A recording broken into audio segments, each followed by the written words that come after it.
Why do so many high-functioning adults still collapse emotionally under pressure? We have the degrees, the jobs, the responsibilities. But inside, many of us still react like untrained children. This isn't about shame. It's about awakening. The Adult in the Room, written and published by Mindful Literary, is not a lecture. It's a guidebook for those who are finally ready to lead themselves. Not with control, but with clarity, emotional maturity, and personal command. This is how you stop reacting, start responding, and become the grounded presence every chaotic room needs. Introduction: Why people with jobs, kids, and degrees still throw emotional tantrums. Despite being adults with jobs, responsibilities, and families, it's not uncommon to witness the same emotional outbursts often associated with childhood. Life can feel overwhelming, and the pressures from work, parenting, and societal expectations can weigh heavily. Thoughts race, stress builds, and before we know it, we're throwing a tantrum, whether it's yelling at our kids for a minor mishap or snapping at a coworker over a missed deadline. Often, we stand there afterward, feeling a mixture of relief and embarrassment, wondering why we let ourselves spiral into that emotional chaos. Understanding this disconnect between our adult responsibilities and our childish reactions is key to exploring the deeper causes behind our emotional outbursts.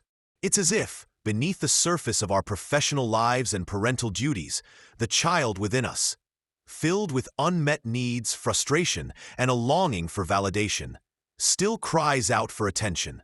We often suppress these feelings under a guise of maturity, but they remain there, waiting to erupt. Recognizing this inner child helps us understand that these tantrums aren't just random expressions of frustration. They're signals indicating that something deeper is unaddressed. Perhaps it's a feeling of being overwhelmed or a past hurt that's never quite healed. Digging into these emotional layers can lead to better emotional regulation, allowing us to respond to stress with greater grace and understanding. As we navigate our multifaceted roles in life, mindfulness can be a powerful tool. When you feel the stirrings of an emotional reaction, take a step back and breathe. Even if just for a moment, ask yourself, what am I really feeling right now? This simple practice can help ground you, making it easier to address the root of your feelings instead of allowing them to escalate into an outburst.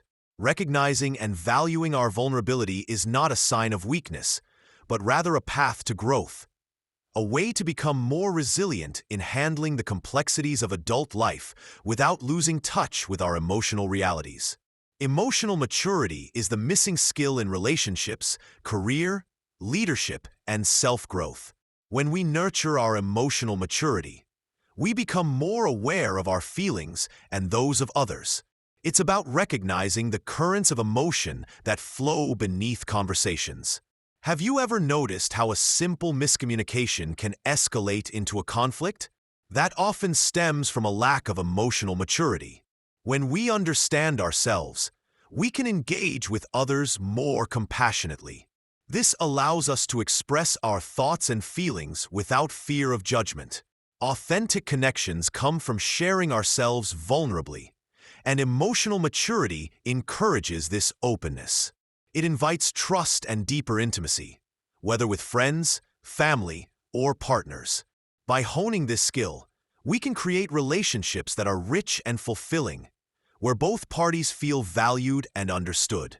In the workplace, emotional maturity leads to improved teamwork and collaboration. When leaders demonstrate emotional maturity, they cultivate a culture where employees feel safe to voice their ideas and concerns. It encourages innovation and problem-solving because people are more willing to share their insights without the fear of being dismissed or belittled. When we engage with others through an emotionally mature lens, we foster an environment of respect and accountability. Additionally, those who embody emotional maturity are often viewed as reliable and trustworthy, making them natural leaders. In our careers, it's not just about technical skills. the ability to navigate the emotional landscape of our professional lives can set us apart. Cultivating emotional maturity drives our growth, making us not only more prepared for the challenges we face, but also more capable of uplifting those around us. Emotional maturity is also a crucial element of self-growth. By developing this skill, we learn to take responsibility for our actions and recognize our role in the dynamics of our relationships. Instead of blaming others for our unhappiness, we begin to see that our responses and attitudes play a significant role. This shift in perspective is empowering. We transform potential conflicts into opportunities for growth. Moreover, emotional maturity allows us to set healthy boundaries, ensuring that we nurture our well-being even as we strive to connect with others. When we commit to this journey, we find ourselves in a constant state of evolution, one where self-awareness and empathy guide our decisions, enriching our lives profoundly. Who this book is for: smart, emotionally aware, but exhausted people ready to finally grow up internally. You might often find yourself reacting to situations from a place of frustration, sadness, or anger without really understanding why. It's as if emotions take the driver's seat while you sit back, feeling powerless against the tide of feelings that wash over you. You may have felt the heaviness of living this way, constantly responding instead of responding, feeling as if life is happening to you rather than being lived through you. Each emotional reaction seems to pull you deeper into a cycle, leaving you exhausted and longing for a different way of being. There's a rising tide of awareness among people like you, intelligent, sensitive souls who recognize that they're at a crossroads.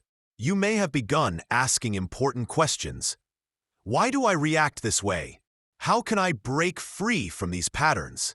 This moment of questioning is pivotal. It signifies that you are ready to unearth a deeper understanding of yourself. Embracing this journey is not a sign of weakness, but a courageous step toward growth.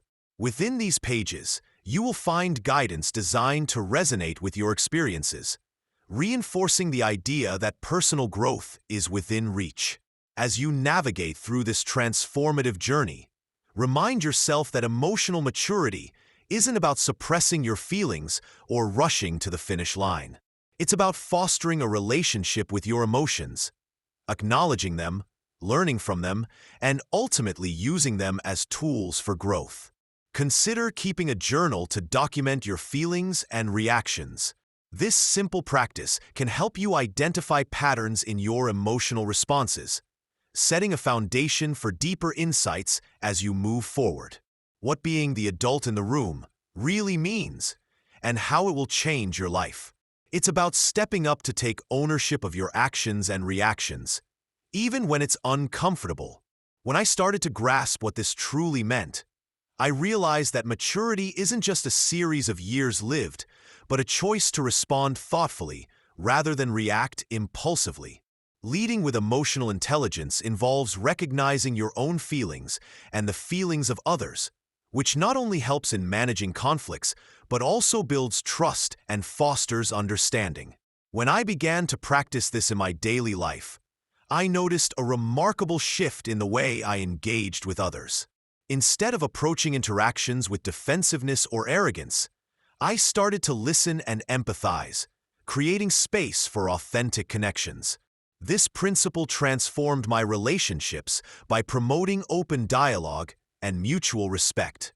By putting accountability and emotional intelligence into action, I found that my relationships deepened.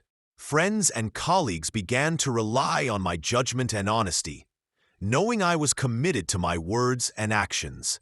This dynamic not only improved existing bonds, but also opened new doors. In professional settings, taking a mature stance and showing vulnerability when needed encouraged others to do the same, leading to stronger teamwork and collaboration. Over time, I discovered that when you embrace being the adult in the room, the ripple effect positively influences your environment. You become a role model for others and foster an uplifting atmosphere where everyone feels valued and heard. Practicing this mindset transforms every interaction into an opportunity for growth and connection. Consider how you might cultivate this in your own life by reflecting on your responses in challenging situations. Ask yourself how you can lead with empathy and take ownership of your actions. Embracing accountability can begin with small steps, such as admitting mistakes or apologizing when necessary. The power of being the adult in the room lies in its potential to not only change your life, but to uplift those around you, creating a community rooted in honesty and emotional understanding. Chapter 1. You're not immature, you're untrained. Emotional development isn't automatic. Just like learning to ride a bike or play a musical instrument, developing our emotional skills doesn't happen overnight. It often feels like a long and sometimes frustrating journey. But the wonderful truth is that every step we take, every small effort we make in understanding ourselves and our feelings, contributes to our emotional development. It's about practicing self-awareness, recognizing our triggers, and being willing to sit with discomfort. This means engaging in honest conversations with ourselves, reflecting on our experiences, and making conscious choices about how we respond to our emotions. So often, we expect emotional maturity to naturally accompany age or experience, but it truly requires a deliberate and proactive approach. When we understand that emotional development is a skill we can cultivate, it lifts the weight of inadequacy off our shoulders. Instead of feeling shame for reactions we don't fully understand or abilities we think we should have mastered by now, we can embrace where we are and focus on our potential for growth. This awareness transforms our mindset. We move from a place of rigid self-judgment and frustration to a space of curiosity and possibility. Each time you practice patience with yourself or dive into a difficult conversation, you take active steps toward emotional maturity. Celebrate those moments as small victories on a path that is uniquely yours. Remember, it's not about perfection, it's about progress.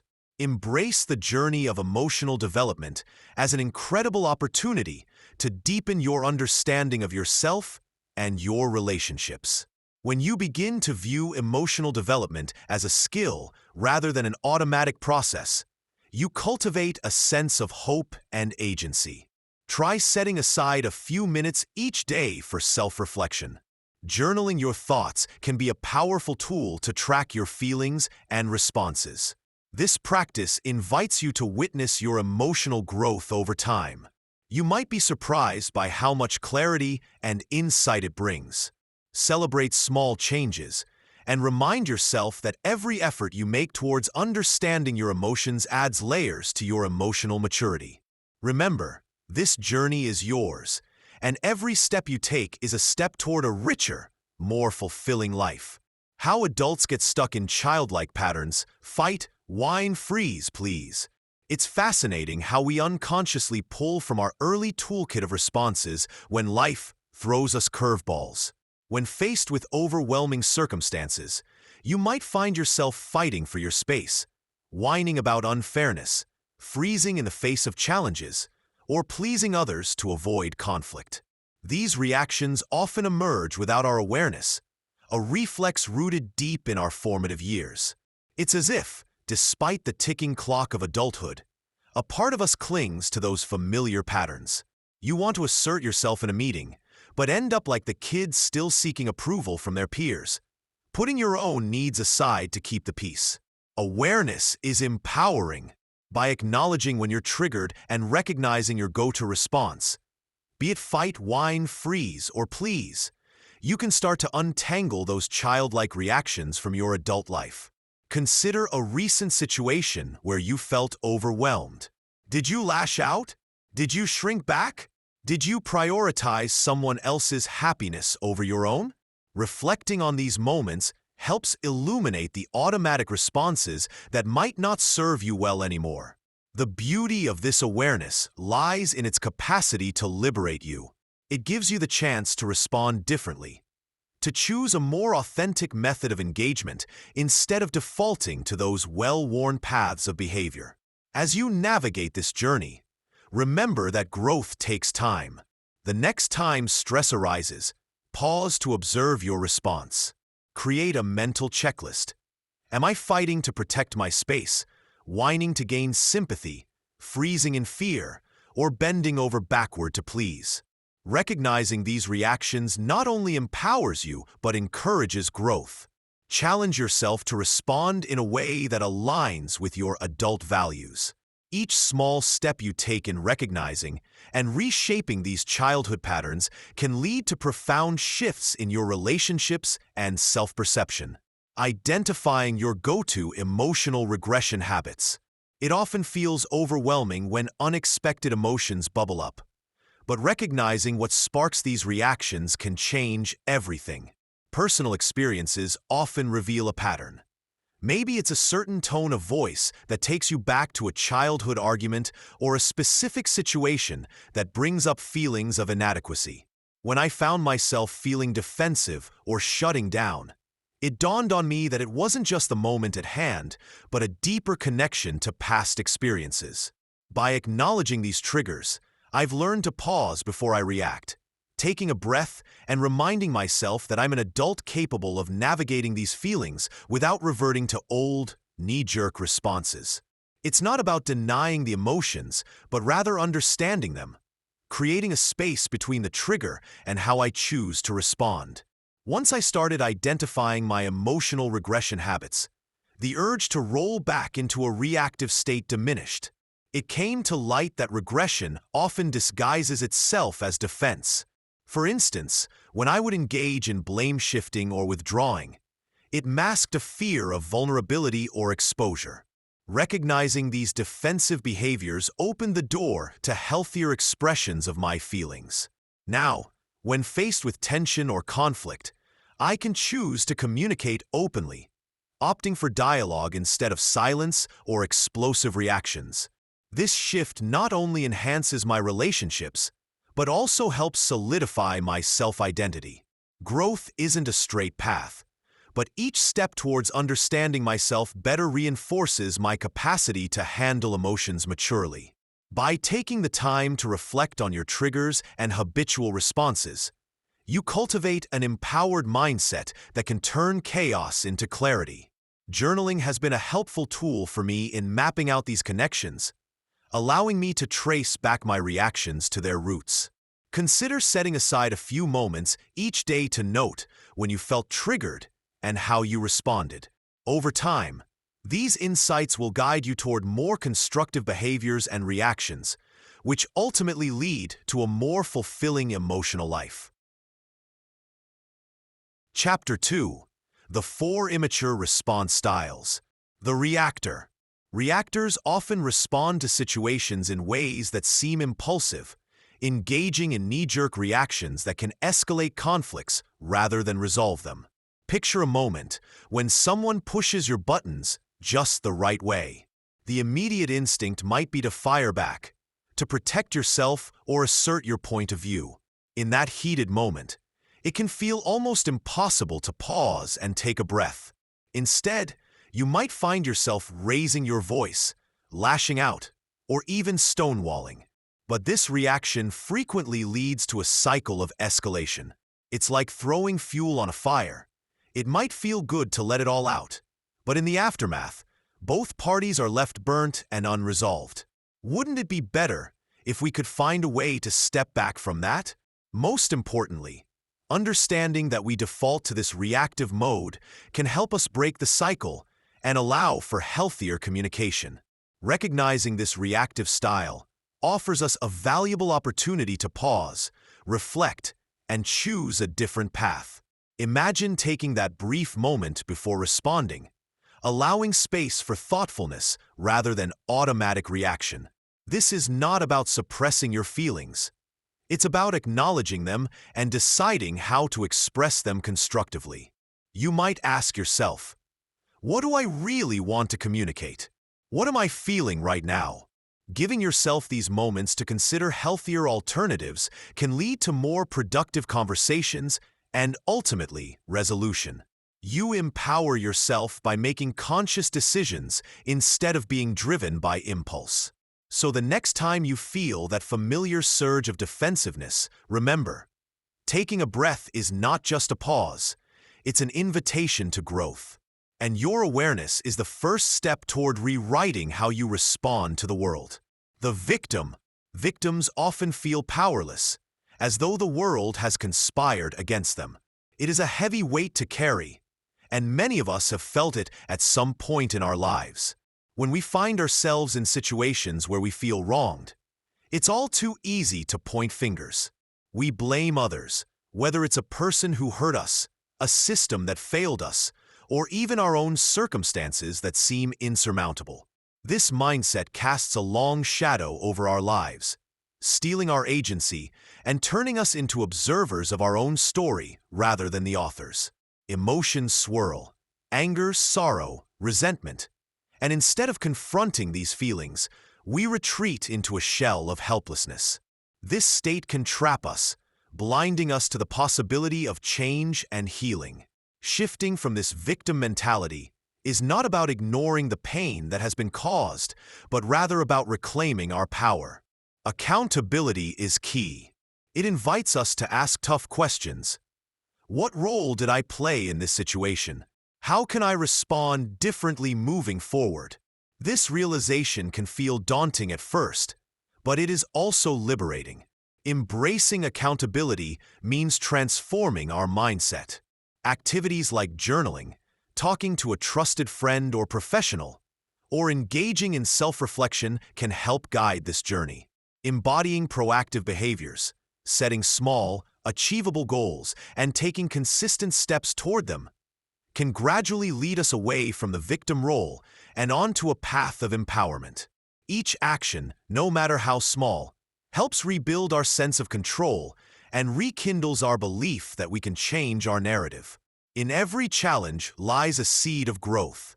It's essential to remind ourselves that feeling like a victim is a normal human experience, but it doesn't have to define us.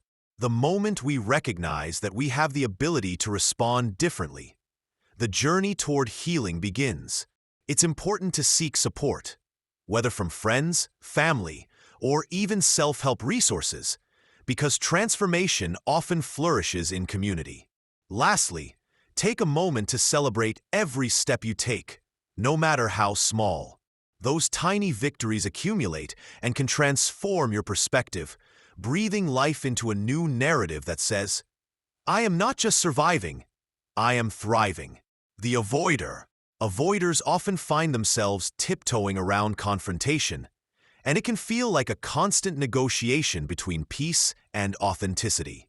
I know this dynamic well. There's a certain comfort in shying away from difficult conversations, but what often follows is a growing sense of resentment and a pile of unresolved issues that can weigh heavily on the heart. It's easy to convince ourselves that silence is the more peaceful route, but time and again, I've seen how this only makes things worse. Relationships can become strained as unspoken thoughts fester beneath the surface, leading to misunderstandings and emotional distancing. Each time we sidestep a conversation, we risk building walls instead of bridges, making it harder to connect with others. The tension can creep into every interaction, often leaving us more isolated than we realize.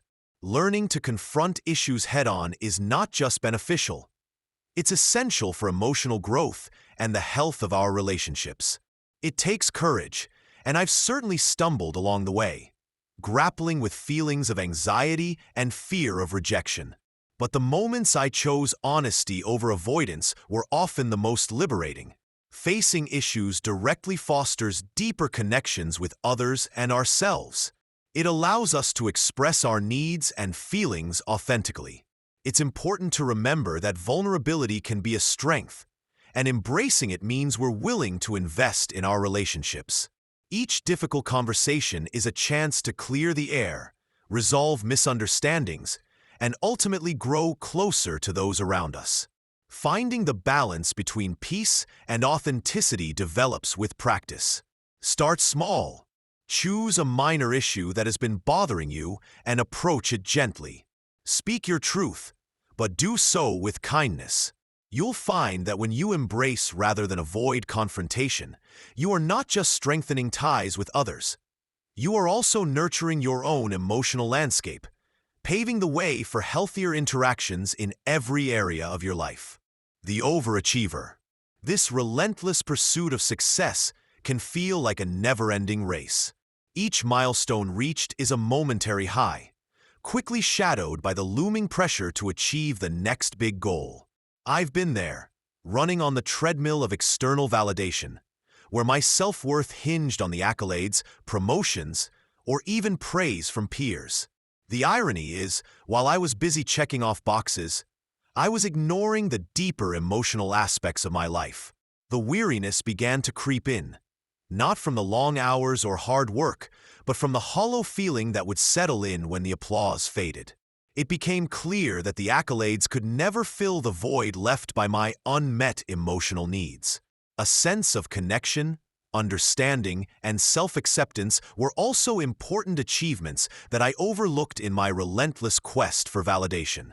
It requires a shift in perspective, moving away from the idea that my accomplishments define me. Acknowledging my intrinsic value, separate from my achievements, became a crucial step. I started to explore what truly brought me joy and fulfillment beyond the professional accolades. The laughter shared with friends, the quiet moments of reflection, and the comfort of simply being myself without the pressure to perform. This balance helped me reconnect with my emotional needs, fostering a sense of wholeness that was previously missing. What I've learned is that true fulfillment doesn't come from hitting targets, but from being present in my life and honoring all parts of who I am. Making room for emotional self-care can drastically change how we view ourselves and our achievements. Taking moments to reflect and recharge can enhance our journey towards being overachievers in the most holistic sense. Where these come from, and how they sabotage your clarity and power. Understanding the roots of the response styles I often find myself falling into helps illuminate the pervasive effects they have on my life. Every time I find myself defaulting to avoidance or excessive people-pleasing, I am confronted with the echoes of my past experiences.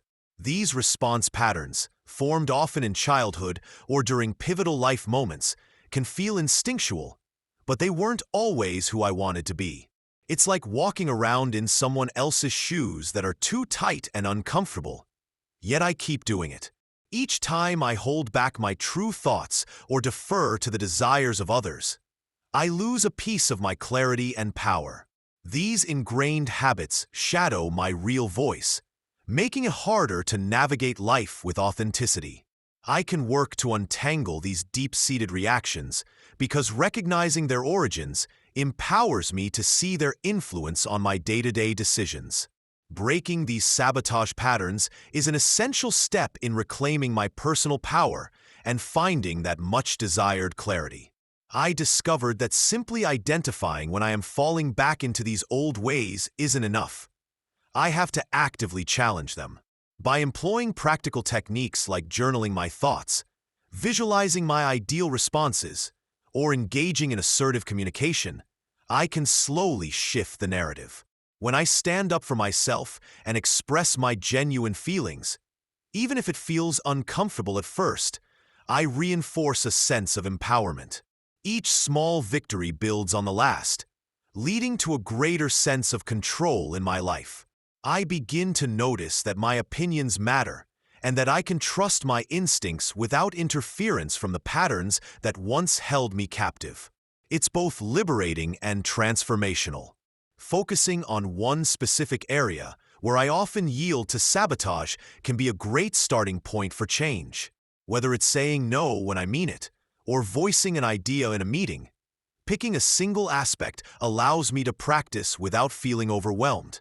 The key is to take small, manageable steps and celebrate my progress along the way.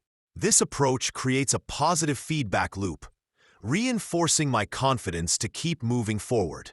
By shining a light on these patterns and actively dismantling them, I not only reclaim my sense of agency, but also pave the way for a clearer, more empowered version of myself. Chapter 3: Emotional Childhood in Adult Situations. How childhood rules shape adult decisions. Each rule we learned in childhood, whether spoken or implied, becomes a building block in the structure of our decision-making. Imagine those formative moments when absolute truths were crystallized in our minds. It's wrong to lie, being polite is paramount, or success means working harder than everyone else. These lessons don't just fade away with time. They shape the lenses through which we view our world. When faced with a dilemma as an adult, it's like flipping through a well-worn rulebook that directs our responses, often without us even realizing it. The expectation to always be perfect or the fear of failing might compel us to avoid risks, while an ingrained belief that we must always please others can lead us to prioritize their needs over our own, compromising our happiness.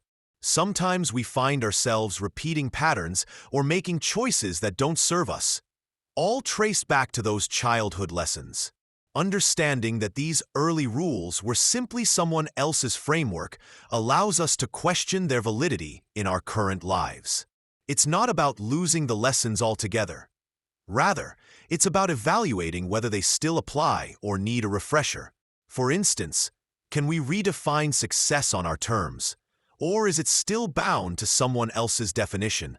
This reflection presents an opportunity to inventory our values. When we intentionally choose which rules to uphold and which to adapt, we reclaim our agency.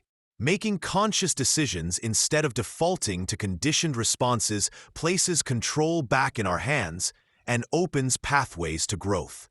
By engaging in this introspective process, we can start making choices that align with our true selves, ultimately crafting a life that feels authentic and fulfilling. Take a moment to write down a few key lessons you learned as a child. Next to each, ask yourself, do I still believe this? Explore how these beliefs show up in your life today. This exercise can serve as a powerful first step in creating a decision-making style that resonates with who you are now, rather than who you were conditioned to be. Emotional triggers equals unfinished lessons. Think of a time when a small comment or a slight action sent you on a roller coaster of emotions, perhaps stirring up feelings of anger, sadness, or fear that seemed disproportionate to the moment. These emotional reactions are not random. They often tap into past experiences, memories, or lessons that we never fully processed. Each trigger can serve as a breadcrumb leading us back to a lesson we might have overlooked. This backtracking isn't always easy, but it's essential for genuine healing. Acknowledging these feelings can be uncomfortable, but this discomfort often points us toward the very issues we need to address. Understanding that these triggers are invitations to explore deeper past wounds allows us to approach them with curiosity instead of judgment. Embracing our triggers invites us to engage with our experiences instead of running from them. Every time we take a step back to reflect on why something affected us so deeply, we're not just identifying the trigger. We're also beginning to unravel the complex layers of our emotional history. It's about sitting with those feelings, allowing ourselves the space to understand them without assigning blame or shame to either ourselves or others. When we learn to navigate these turbulent waters, we become better equipped to handle future challenges, developing a robust emotional toolbox that enhances our relationships and well-being. This journey is less about erasing the past and more about making peace with it, recognizing that our experiences, both positive and negative, shape who we are. Take a moment to write down a recent trigger you've experienced and explore the emotion behind it. Understanding this can be the first step in transforming triggers from obstacles into opportunities for growth. How to spot emotional regression in real time. Monitoring my reactions has become a cornerstone in catching emotional regression as it occurs. I've learned that emotional responses can often be subtle at first. A raised eyebrow, a clenched jaw, or even a fleeting frown can indicate that I'm slipping into old patterns. When I pay attention to my body's signals, I can often trace them back to something deeper. Perhaps I'm feeling overwhelmed or threatened, or maybe I'm simply tired. The thoughtful pause before I react is crucial. It's in that moment I can choose how to respond rather than simply react. Developing this awareness means I'm no longer a victim of my feelings. Instead, I become an active participant in my emotional landscape, ready to adjust my course when I sense the tide turning against my better judgment. This practice has led to prompt adjustments in my interactions, which has significantly improved the quality of my engagements with others. When I recognize that I'm feeling stressed or defensive, I can take a moment to breathe and recalibrate. Instead of retreating into defensiveness or shutting down, I try to invite a more constructive dialogue. This doesn't always work perfectly, of course. Sometimes I still slip, but each time I practice, my muscle memory gets stronger. I find that my relationships thrive in this newfound space of understanding and compassion. Conversations become richer, allowing for deeper connections where I can express my needs without fear. I've realized that it's in these moments of vulnerability where trust is built, both with myself and with others. Staying attuned to my emotions doesn't just serve my personal growth. It creates a ripple effect in all my interactions. Seeing my emotional regressions as signals rather than failures fosters a mindset of curiosity instead of shame. This journey isn't about perfection. It's about progress and awareness. When I catch myself slipping, instead of spiraling into self-criticism, I choose to reflect on what triggered that regression. This realization helps me cultivate resilience and emotional intelligence. The practical tip is simple. Keep a journal where you can note down these emotional moments. Over time, you'll start noticing patterns and triggers that can help you manage your emotions better in real time. Embracing this practice leads not only to healthier engagements, but also to a more fulfilling life, where I actively choose how to respond rather than just react. Chapter 4. Emotional Maturity Defined. The 5 Pillars of Emotional Maturity. It's about recognizing when your feelings start to take over and making a conscious choice to pause, breathe, and decide how to respond instead of reacting impulsively. There have been times in my life when anger or frustration has pushed me into situations I later regretted. I learned that by practicing self-regulation, I could step back just long enough to evaluate my feelings and choose a more constructive path. Picture your emotions as a weather system, sometimes stormy, sometimes clear. Understanding that you can be the barometer of your emotional climate is liberating. It's a skill that, with practice, can lead to better decision-making and healthier relationships. When I first started taking responsibility for my actions, it felt daunting. I realized that blaming external circumstances or other people for my emotions held me captive. I began to see that every choice I made was genuinely mine to own. This shift was eye-opening and empowering. It meant that instead of feeling like a victim of my situation, I could be the hero of my own story. Every decision, no matter how big or small, was a stepping stone toward personal development. Embracing this level of responsibility can transform your perspective. It invites you to learn from your experiences and empowers you to shape your future with intention. Delving into these pillars of emotional maturity not only enriches our understanding of ourselves, but also fosters deeper connections with others. Real growth happens when we acknowledge our emotions and take responsibility for our reactions. So the next time you feel overwhelmed, remember that you have the power to step back, reflect, and take charge of your response. Being accountable in your emotional journey isn't merely about recognizing your actions, but it's about growing from them and nurturing the ability to steer your life toward a fulfilling direction.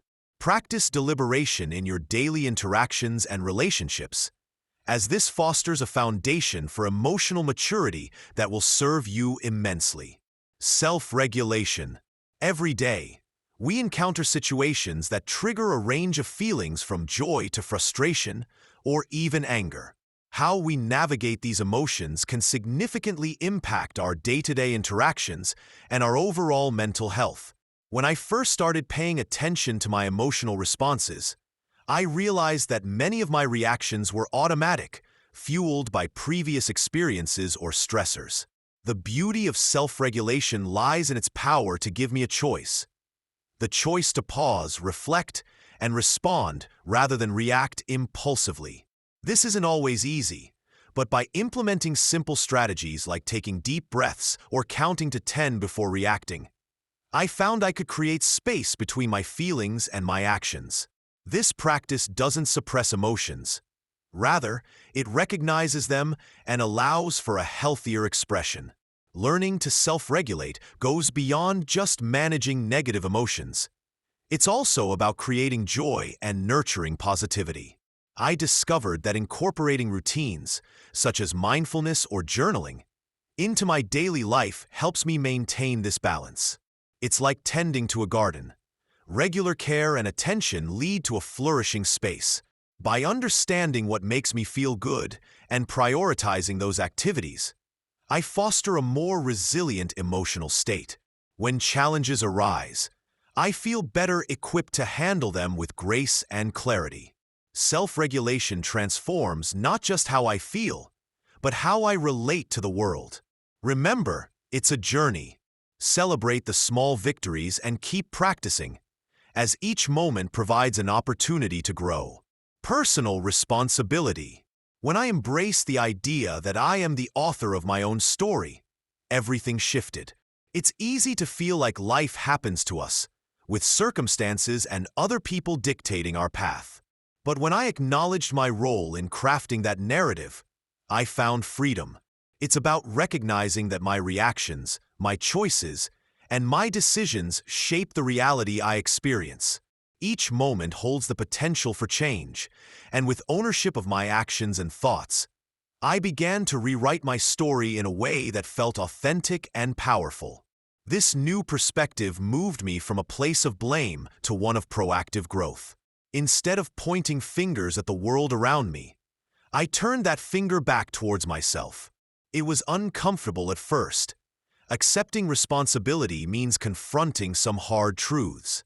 I had to ask tough questions about my role in my circumstances. Why did I allow certain things to happen? What could I have done differently? By shifting my focus inward, I was no longer a passive character in my life, but an active participant, equipped with the tools to grow and adapt. This mindset opened doors to opportunities one hadn't noticed before because I was too busy playing the victim or waiting for someone else to come along and fix things for me. As I learned to embrace personal responsibility, I also discovered the liberating effect it had on my relationships. No longer was I stuck in a cycle of blame. My interactions became more constructive. I could express my needs and desires without fear, knowing that I had the power to influence outcomes. By taking responsibility, I realized I could create an environment conducive to positive change. Each experience, whether good or bad, became a stepping stone on my journey of personal growth. A practical tip that helped me navigate this transformation was to keep a journal. Writing down my feelings and thoughts allowed me to clarify my responsibilities and acknowledge my progress. Journaling became a tool for reflection, making it easier to hold myself accountable and celebrate my growth along the way. Response over reaction. When a challenge arises, whether it's a heated argument, sudden bad news, or a stressful work situation, our instinct may be to react impulsively. We often feel the urge to shoot back a comment or let our emotions dictate our actions. However, pausing to respond instead of reacting can change everything. It gives us the chance to gain perspective, allowing us to navigate complexities with intention rather than emotion. In those moments of frustration, taking a deep breath and considering our words can lead to outcomes we can actually stand behind. It might feel unnatural initially, especially when emotions run high, but once I started to embrace this approach, I noticed my interactions became clearer and more constructive. Instead of swirling in the chaos of misunderstandings and miscommunications, my relationships flourished as I learned to communicate my thoughts and feelings in a calm, collected way. People began to respond to my openness with their own honesty, creating a cycle of trust and respect. Over time, these intentional responses have not only fortified my connections with others, but also improved my own mental landscape. Our reactions are often rooted in fear, defensiveness, or anxiety, while our responses can be grounded in empathy, understanding, and the desire for resolution. Investing in thoughtful responses contributes not just to the health of our partnerships, but also enriches our overall sense of peace and well-being. Next time you're faced with a challenging situation, try this. Take a brief moment to pause and breathe before you speak or act. This simple shift can help you engage in a way that builds bridges rather than walls. Self-trust. There was a time when I doubted myself at every turn. I hesitated to voice my opinions or make choices, living in a perpetual state of second-guessing. That feeling is exhausting and all too common. It's as if a little voice in your head whispers, "What if you're wrong?" Over time, I learned that small practices can shift that narrative. Making decisions, even minor ones, becomes a training ground for confidence. Each time I made a choice and stood by it, I felt a surge of empowerment. I began to recognize my own judgments and instincts as valuable tools rather than unreliable guides. Self-trust fosters resilience. It gives you the courage to embrace uncertainty. When you trust yourself, the choices you make become an extension of your values and desires, rather than a reaction to external pressures. This isn't about being perfect. It's about acknowledging and owning your choices, both good and bad. When I trusted myself, I found that I relied less on others' validations. This journey led me to embrace a deeper sense of emotional independence. I could engage with people without desperately seeking their approval. Instead of basing my worth on what others thought, I began to cultivate relationships built on mutual respect and honesty. Healthy relationships thrive on trust, both in yourself and in others. When I trust myself, I can express my needs clearly, understanding that it's okay to prioritize my well-being. I also learned the value of respecting others' autonomy. Trusting my own voice enabled me to listen and honor others' feelings without losing myself in the process. This delicate balance is what makes connections enriching and deeply fulfilling. To cultivate self-trust, start small. Reflect on decisions you've made. How did they align with your core values? Even mundane choices, like what to eat for lunch or which movie to watch, can help reinforce your decision-making abilities. Gradually, this practice empowers you to tackle more significant choices with confidence. By honoring your instincts and standing firm in your choices, you not only build self-trust, but also pave the way for healthier relationships in your life. Trust can grow stronger when you practice it daily, leading to a life that feels authentically yours. Empathic boundaries. When we open ourselves to the feelings and experiences of others, it's easy to slip into their emotional spaces. This can overwhelm us, especially if we're naturally empathetic. By setting boundaries, we create a healthy distance that allows us to truly hear others without losing ourselves in their emotions. It's like placing a protective layer around our hearts, enabling us to be present for someone else while still honoring our own feelings. This isn't about shutting others out. Rather, it's about cultivating a kind of emotional clarity that promotes genuine connection. When we know where we end and others begin, we foster relationships built on respect and understanding. It's an act of love for both ourselves and for those we care about. There's often this underlying current of anxiety that comes with empathy. We fear that by taking a step back, we might be perceived as uncaring or detached. The reality is that setting boundaries doesn't negate our compassion. It enhances our ability to give support while preserving our own well-being. It allows us to engage more authentically with others. You can be fully present for someone while remaining grounded in your own experiences. Think of it as filling your own cup so that you can truly pour into others without feeling depleted. Embracing empathic boundaries allows us to navigate our relationships with integrity, bringing forth a sense of empowerment rather than obligation. To build and maintain these boundaries, practice kindness towards yourself and recognize that your emotional health is just as important as anyone else's. Learning to say no or to step back when necessary is not just self-care. It's a skill that deepens our relationships. Chapter 5. Regulate, then respond. The power of nervous system awareness. When I first started paying attention to my body's responses, I realized how often I reacted to situations without even thinking. Stress would invade my thoughts, making me snap at loved ones or retreat into myself when challenges arose. Learning to recognize what my body was feeling, the tightening in my chest, the quickening of my breath, was like discovering a new language. This awareness allowed me to pause and assess the situation rather than react impulsively.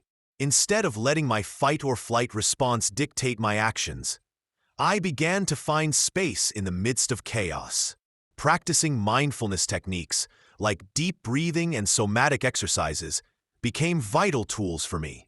Each time I felt that wave of anxiety rush in, I would take a moment to breathe and feel my feet on the ground, anchoring myself in the present moment.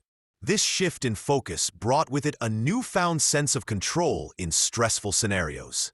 It's one thing to become aware of the nervous system. It's another to harness that awareness to foster emotional resilience. A pivotal moment for me was realizing that my emotions were not just feelings, but also physical sensations. Joy felt light and expansive in my chest, while fear manifested as a knot in my stomach. By mapping out these sensations, I started to distinguish between different emotional states. This not only helped in identifying triggers, but also offered strategies for addressing them.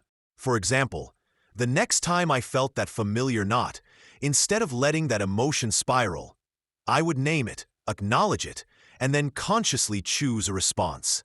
Whether that meant taking a break, reaching out for support, or even just allowing myself to feel those emotions without judgment, I was communicating with my body rather than battling it. In this dance of awareness and regulation, I found greater clarity and the ability to respond rather than react. Integrating nervous system awareness into daily life can be seamless with practice. Every time you feel tension or discomfort, use it as a gentle reminder to check in with yourself. Rather than dismissing these sensations, lean into them with curiosity. Ask yourself what your body is trying to communicate. This doesn't have to be a long process. Even a few moments of reflection can make a significant difference. Over time, you may notice that your reactions become more measured, and your emotional landscape begins to feel more manageable. Remember, the journey of understanding your nervous system is ongoing. Celebrate those small victories and recognize that each moment of awareness is a step toward deeper emotional mastery. Emotional pausing techniques. This simple act of pausing can make a profound difference in how we communicate. It gives us a moment to step back, breathe, and consider our feelings and the feelings of others. Instead of reacting instinctively, we create space for our thoughts to settle and clarity to emerge. It's in this quiet moment that we can recognize our emotional triggers and the potential impact of our words. By granting ourselves this intentional delay, we take charge of the conversation rather than letting our emotions dictate our responses. When faced with a heated situation, emotions can easily spiral out of control, leading to misunderstandings and hurt. By consciously choosing to pause, we can transform that energy into something more constructive. This technique allows us to analyze the situation, consider different perspectives, and choose a response that is compassionate yet assertive. It often diffuses tension, making communication more effective and fostering an environment where everyone feels heard and respected.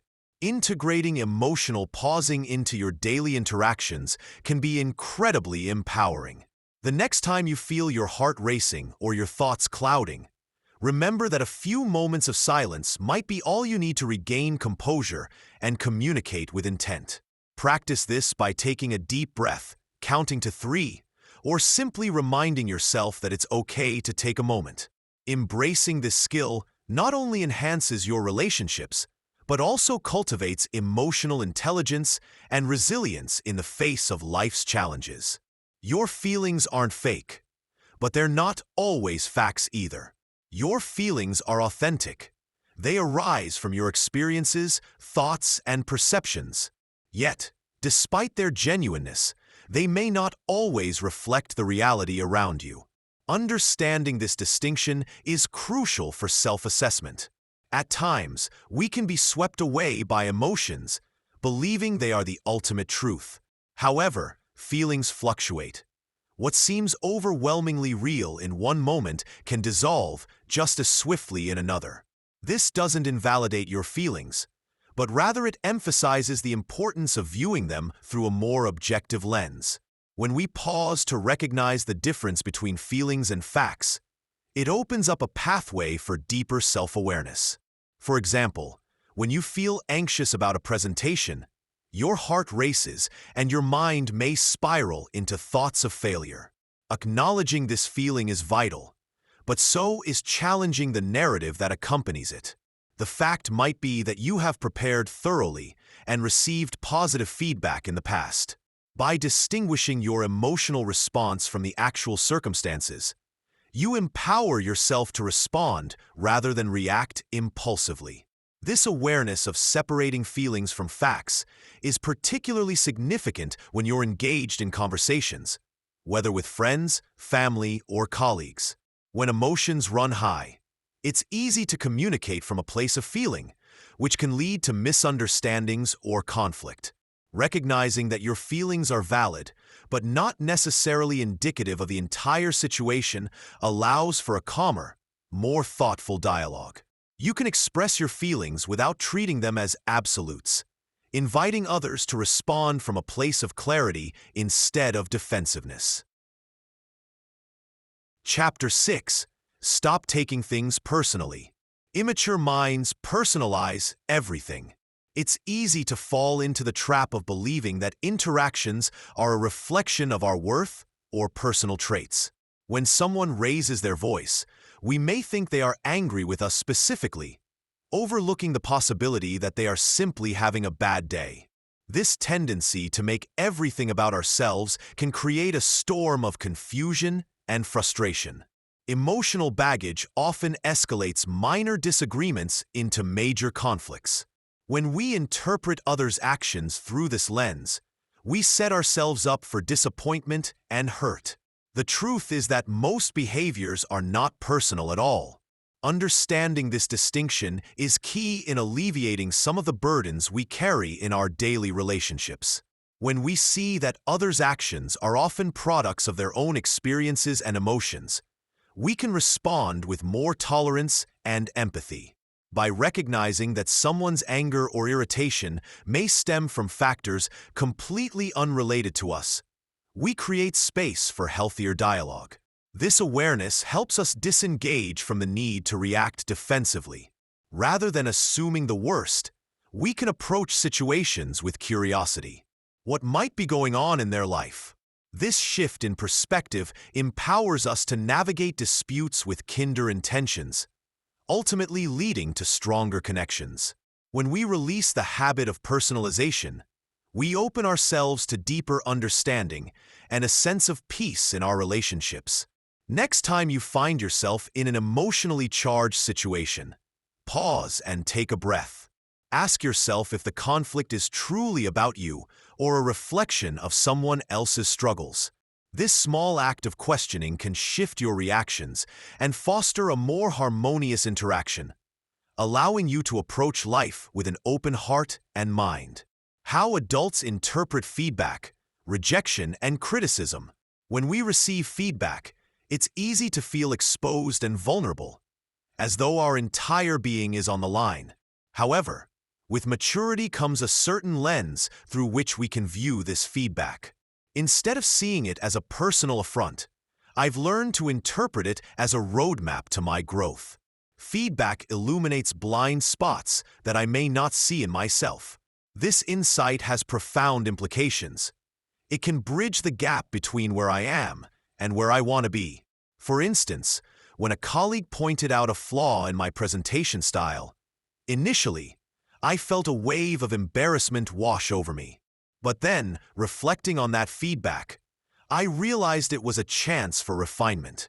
Accepting this new perspective allowed me to translate their words into actionable steps.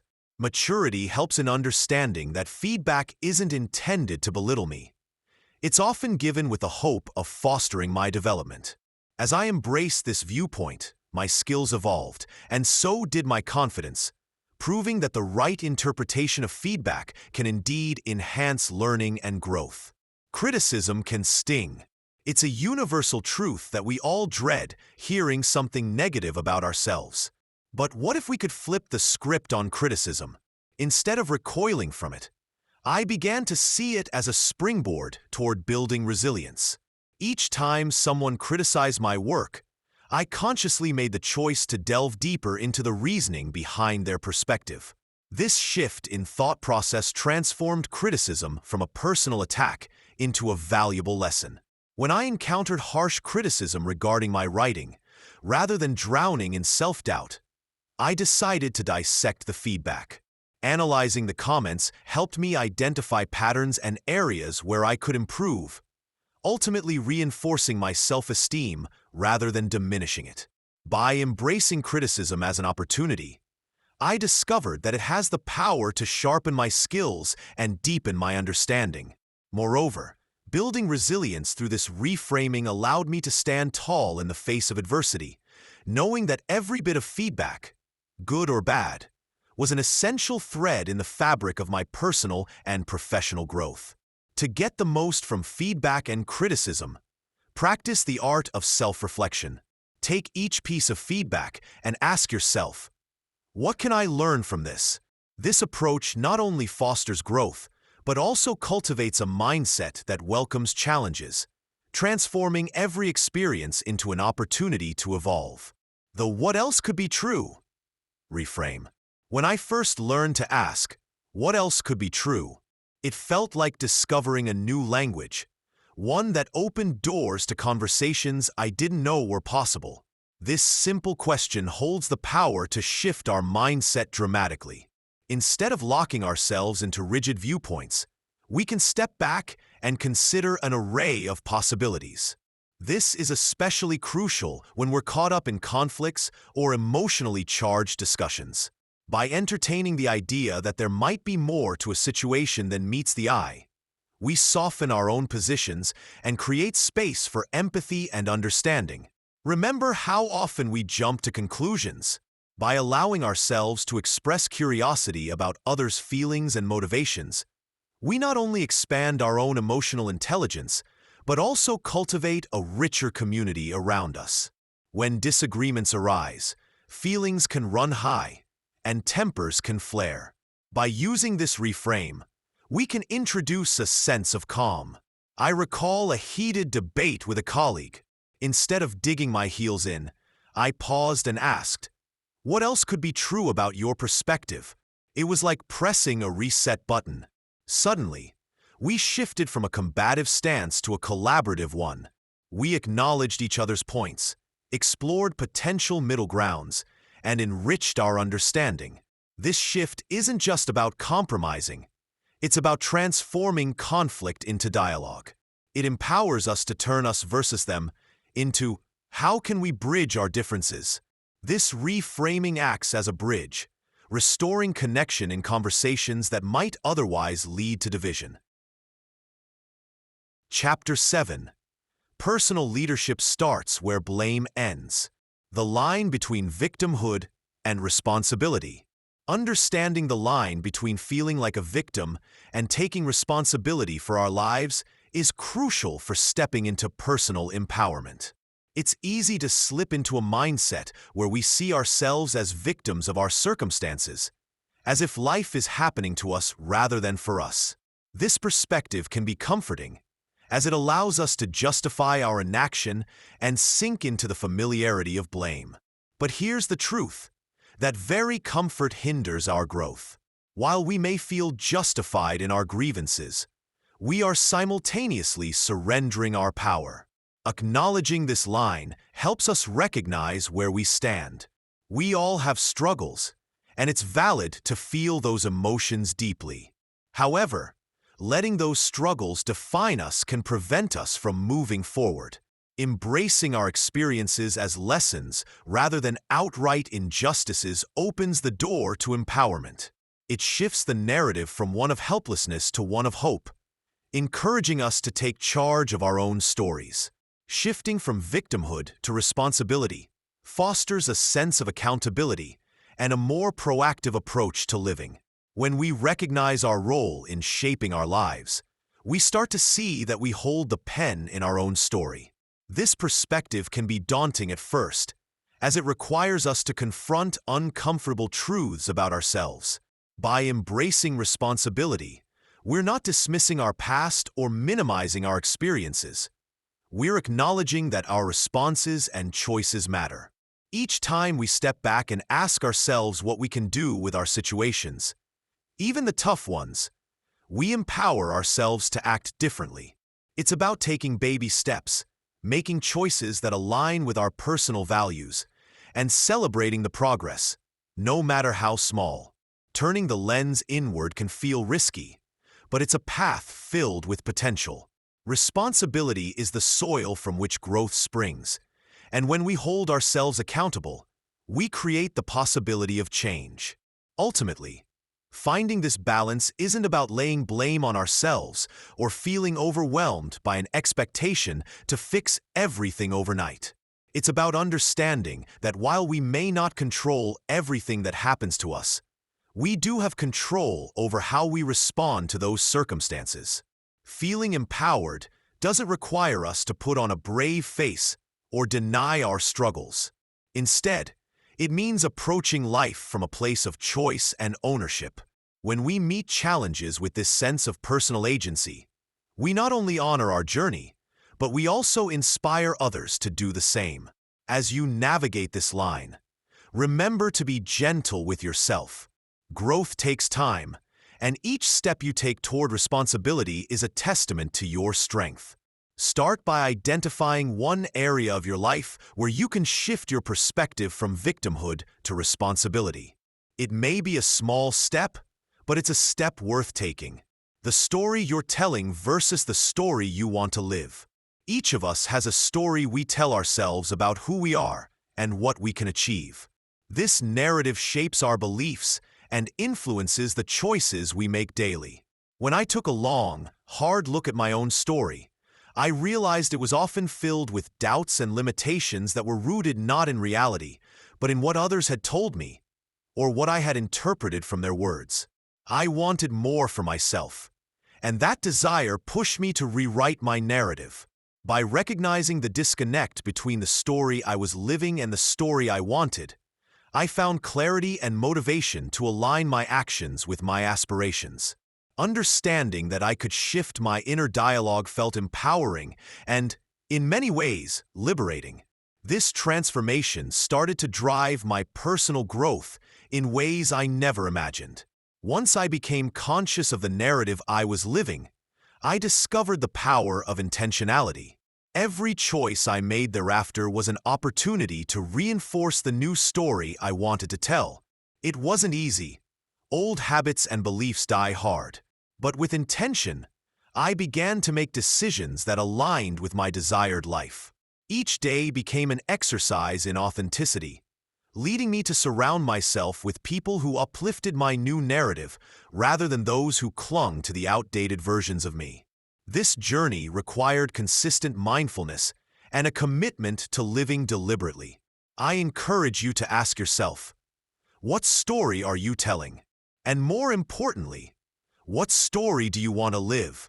Your answers could be the key to unlocking a fulfilled and empowered life. To help you start this journey, consider writing down the narrative that currently dominates your thoughts. Then, take time to envision your ideal story, what you want it to say about your life, your relationships, and your goals. This exercise serves as a powerful springboard for personal reflection and can guide your decision-making in a purposeful direction. By doing this, you not only gain clarity on where you are but also on where you want to go. The power of inner accountability. Inner accountability is like a quiet, yet powerful force that strengthens your resolve to create positive change in your life. When I think about the moments I've truly stepped forward, it often boils down to my ability to hold myself accountable. It's not about being hard on myself or applying external pressure. Instead, it's an internal commitment, a promise I make to myself to stay true to my goals and values. This journey begins by acknowledging my intentions and recognizing the difference between what I want and what I am currently doing. I ask myself difficult questions, and in those moments of reflection, I often find the clarity needed to take the next steps towards my aspirations. It's in this space of accountability that I realized I could align my actions with my dreams, creating a pathway towards lasting, positive change. This practice of holding myself accountable nurtures authenticity in all aspects of my life. I find that when I'm accountable to myself, I am more likely to express my true thoughts, feelings, and beliefs without the weight of fear or doubt. I begin to show up as my genuine self in personal relationships, at work, and in community engagements. Embracing this authenticity transforms my interactions with others and brings a sense of freedom that is deeply empowering. When I choose to speak my truth, I not only honor myself, but also encourage others to do the same. It creates a ripple effect, where my own authenticity inspires those around me to step into their truth. The result is a life lived openly, where I can create genuine connections with people who resonate with my true self. To nurture this inner accountability and authenticity further, I focus on small, actionable steps.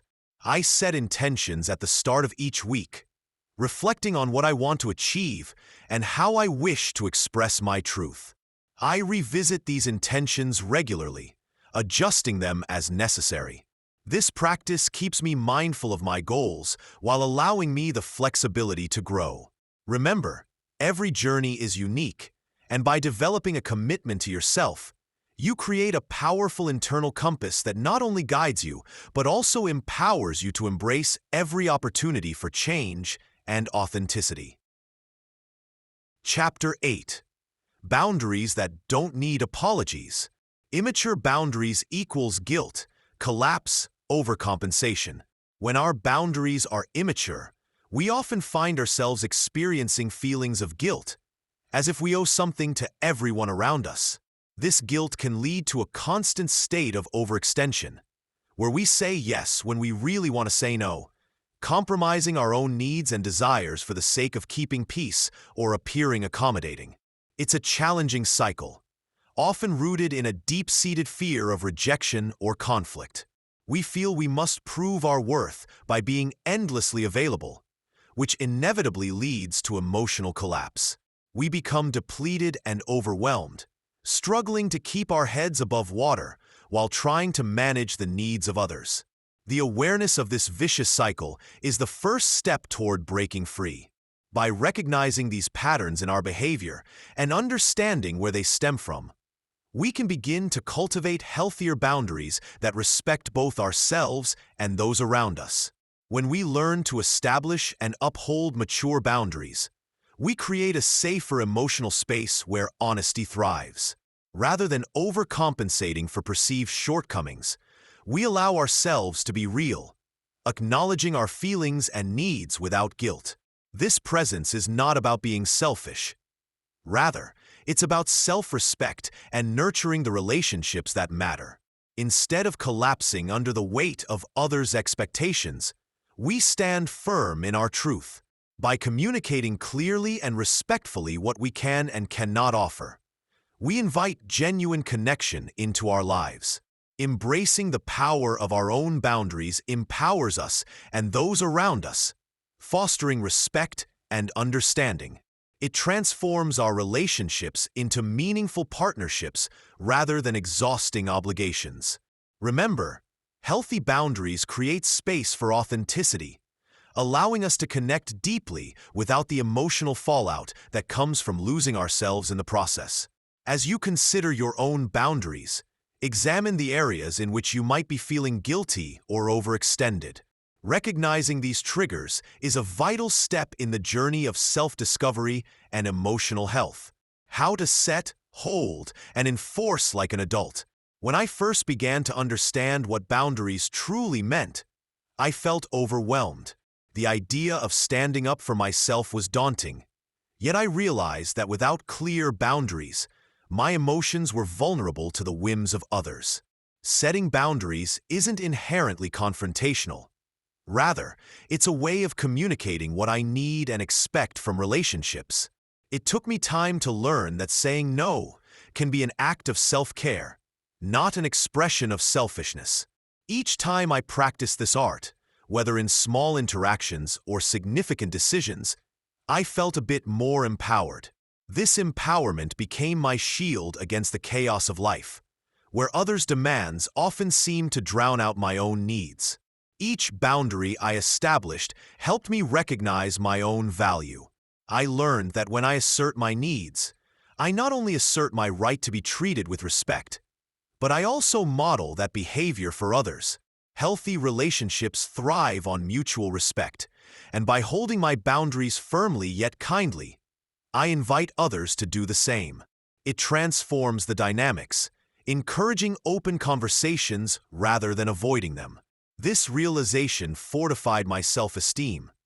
The more I practiced setting boundaries, the clearer I became about my worth. When I hold my ground, I embrace my identity, acknowledging that I am deserving of love, respect, and space. Ultimately, boundaries are not walls. They are the framework within which my relationships can flourish. Practice setting boundaries with yourself first. Reflect on your needs, preferences, and limits, and communicate them with kindness.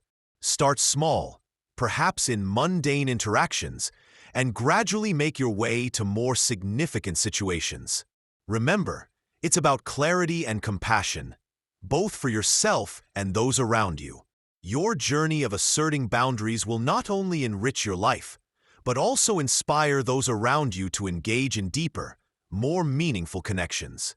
Emotional safety without control. In my experience, the foundation of any strong relationship is built on the understanding that both parties feel valued and accepted for who they are. When control enters the equation, it often breeds fear and resentment instead of trust and openness. Imagine being in an environment where you can express your thoughts and feelings without the fear of judgment or backlash. This kind of emotional safety does not come from trying to dominate or manipulate another person. It flows naturally from a place of mutual respect.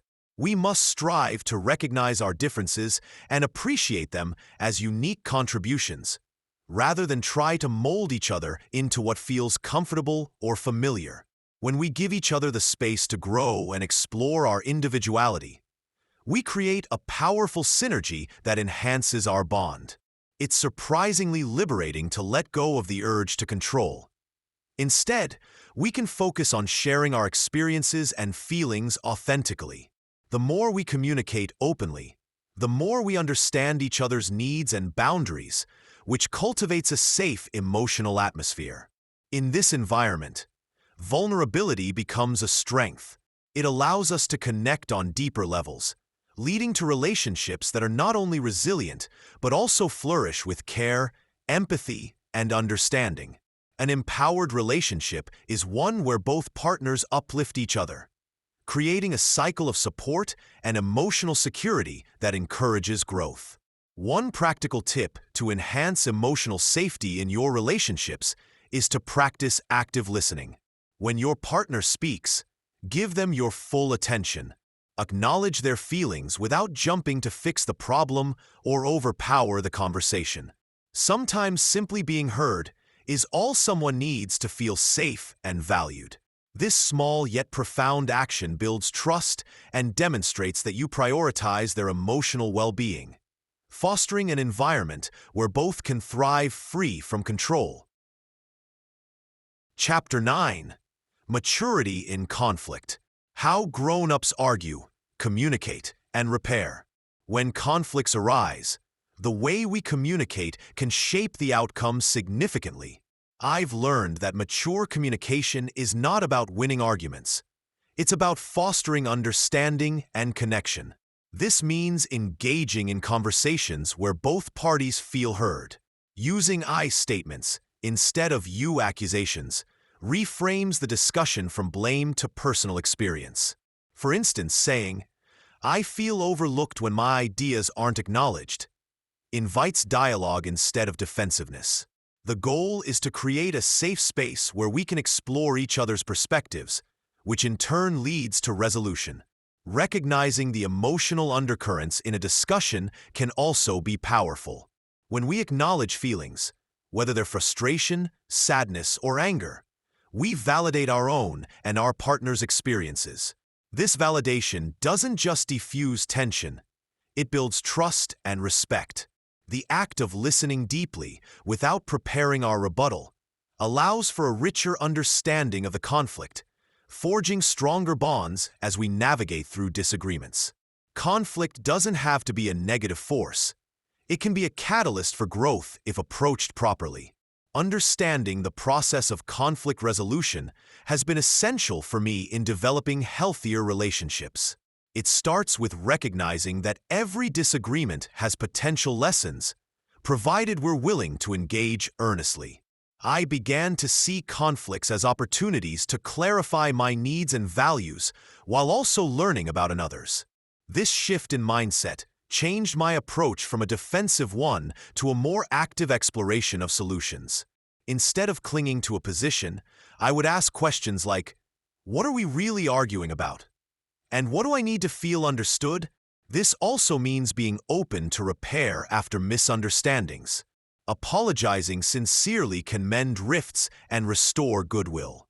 Knowing how to initiate these repairs, like expressing genuine regret or offering reassurance, signals our commitment to the relationship. It reminds us that it's okay to stumble. What matters is how we bounce back together. In navigating conflicts, it's crucial to remember that we are all learning. Each interaction enriches our understanding of ourselves and others, giving us lessons we can carry forward. Keeping this in mind, a practical tip is to establish a cool-down period if emotions escalate too high. Agreeing to take a break and revisit the conversation later can prevent saying things we might regret. With this simple practice, we create space to reflect and return with clearer minds, ensuring our communication remains respectful and constructive. Owning your emotions without weaponizing them. Taking ownership of our emotions is a vital step in fostering accountability. When I recognize that my feelings are my responsibility, I create a space where awareness begins. It's easy to project our feelings onto others, blaming them for how we feel. However, acknowledging our emotions allows for a healthier internal dialogue. Instead of lashing out or distancing myself when angry or hurt, I can pause and reflect on what I truly feel. This doesn't mean suppressing emotions. Rather, it encourages me to understand their origin and impact. When I own my emotions, I allow room for growth without harming those around me. By taking responsibility for my feelings, I can engage in conversations that are constructive rather than confrontational. For instance, when I feel neglected, instead of accusing someone of wrongdoing, I can share my feelings and express my needs openly. This not only improves my relationships, but also invites others to do the same. It fosters an environment where everyone feels safe to express emotions genuinely, leading to deeper connections and more enriching conversations. Clear communication blossoms from awareness.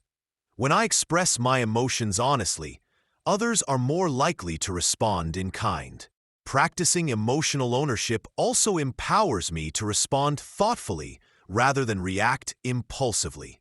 When emotions run high, the immediate reaction often leads to misunderstandings and conflict. By taking a moment to recognize what I'm feeling, I can approach situations with clarity and intention. A simple technique is to observe my emotions without judgment. I can ask myself, what am I feeling right now? Why am I feeling this way? This small act helps to disarm potential defensiveness and opens the door for compassionate interactions, benefiting both myself and those I interact with. Scripts for emotionally mature confrontation. When faced with emotional conflicts, it's easy to feel overwhelmed. The right words can act as a lifeboat in turbulent waters, helping you navigate through difficult discussions without getting lost in a sea of frustration or anger. Preparing a script allows you to express your thoughts clearly and assertively without surrendering to the heat of the moment. Think of it as having a map that shows you the way to your destination. Clear communication where both parties can understand and be understood. The script is not about rigidly sticking to a monologue. Instead, it serves as a backbone, giving you a foundation to stand upon while allowing flexibility for organic interactions. Establishing a respectful dialogue is essential for any meaningful confrontation. With a script in hand, I find that I can articulate my feelings and needs without resorting to blame or insults. It's about taking ownership of my emotions and sharing them in a manner that invites discussion rather than defensiveness. As I speak, I make it a point to listen as well, the give and take of conversation that encourages growth. This approach not only helps in resolving the issue at hand, but also strengthens the bonds in the long run. Remember, every conversation is a step toward deeper connection. When we approach emotionally charged situations with intention and care, we open doors to understanding rather than shutting them closed. To enhance your emotional maturity in confrontation, practice is key. Write down your scripts, even rehearsing them out loud if you can. This builds confidence and clarity, ensuring that when it's time for the real conversation, you're not just ready, you're grounded. Embrace the vulnerability that comes with communication, knowing it leads to personal and relational growth. A practical tip: start small. Choose an everyday situation where clear communication is needed and apply your script.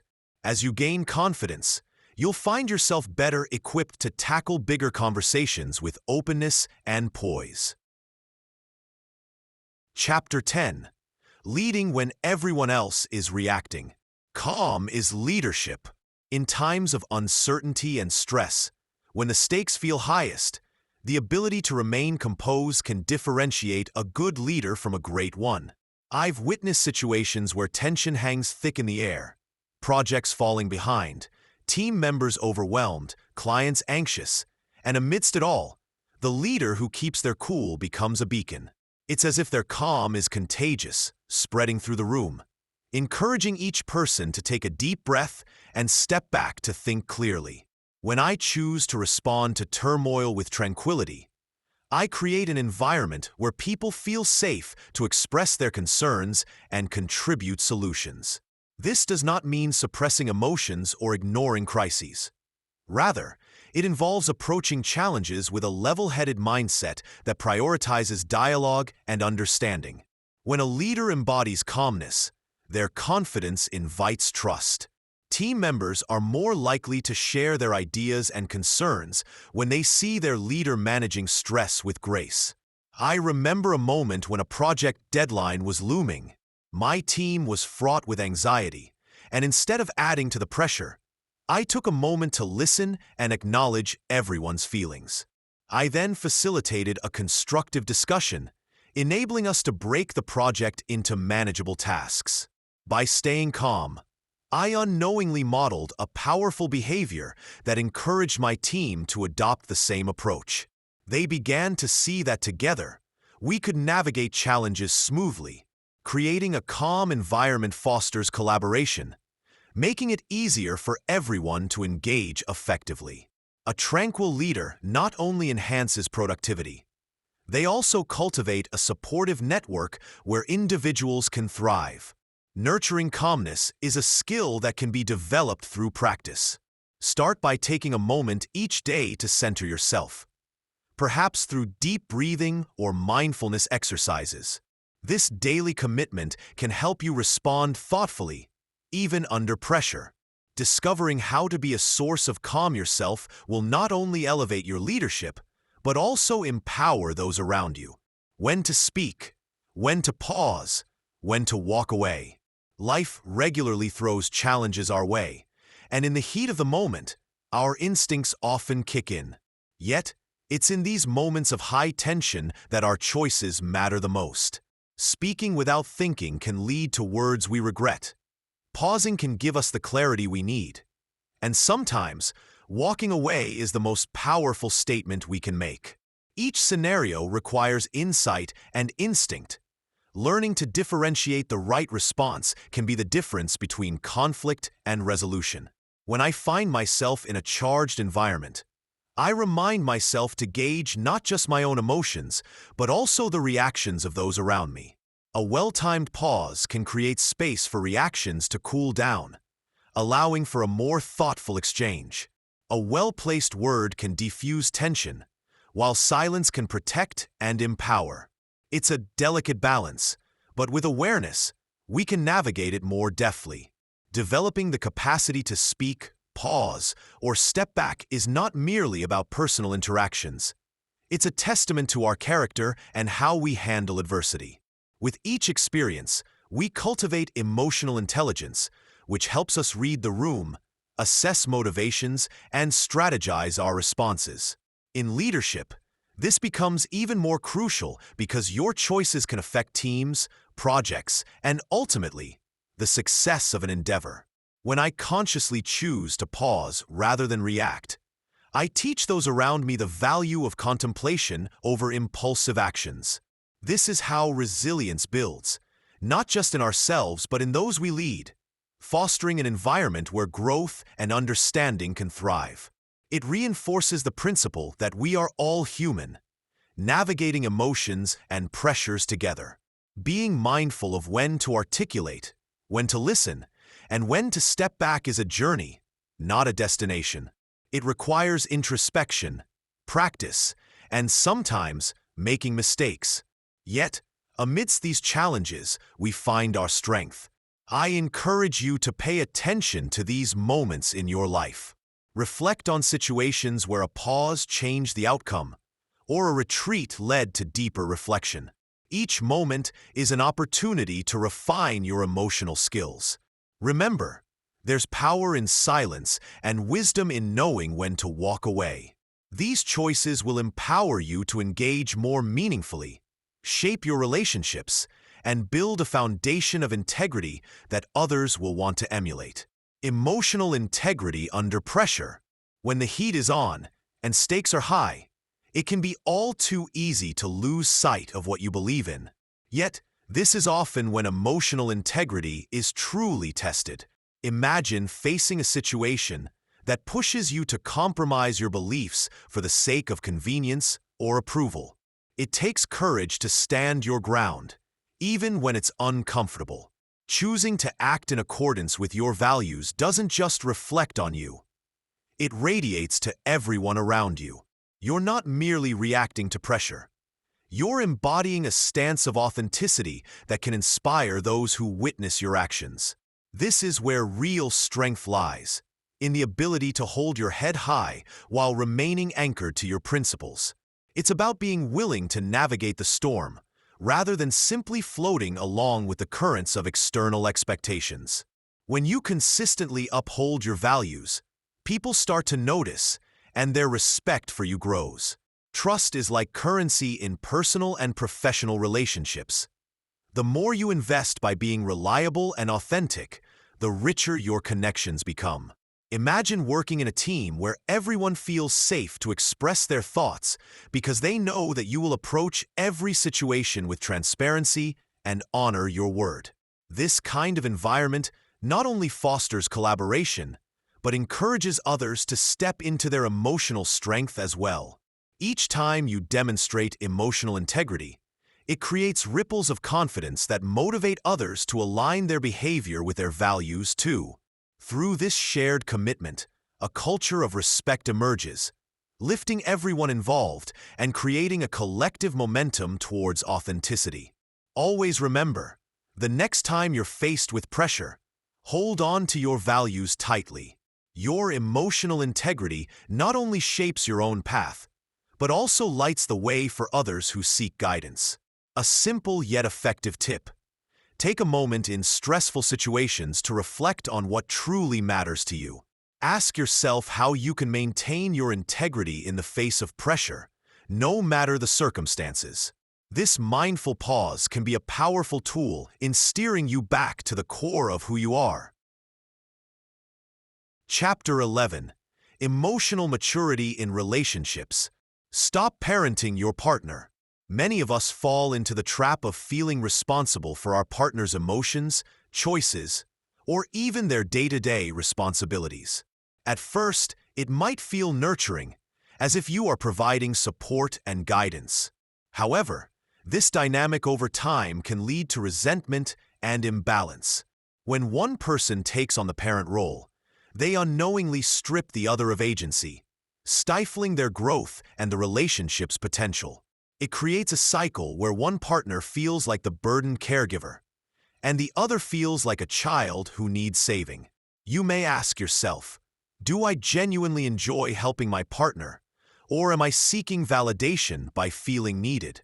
Understanding this distinction is crucial. By recognizing this dynamic, you can step back and allow the relationship to flourish based on mutual respect and shared responsibility. When both partners operate from a place of equality, they can openly communicate their needs and desires without fear of judgment or backlash.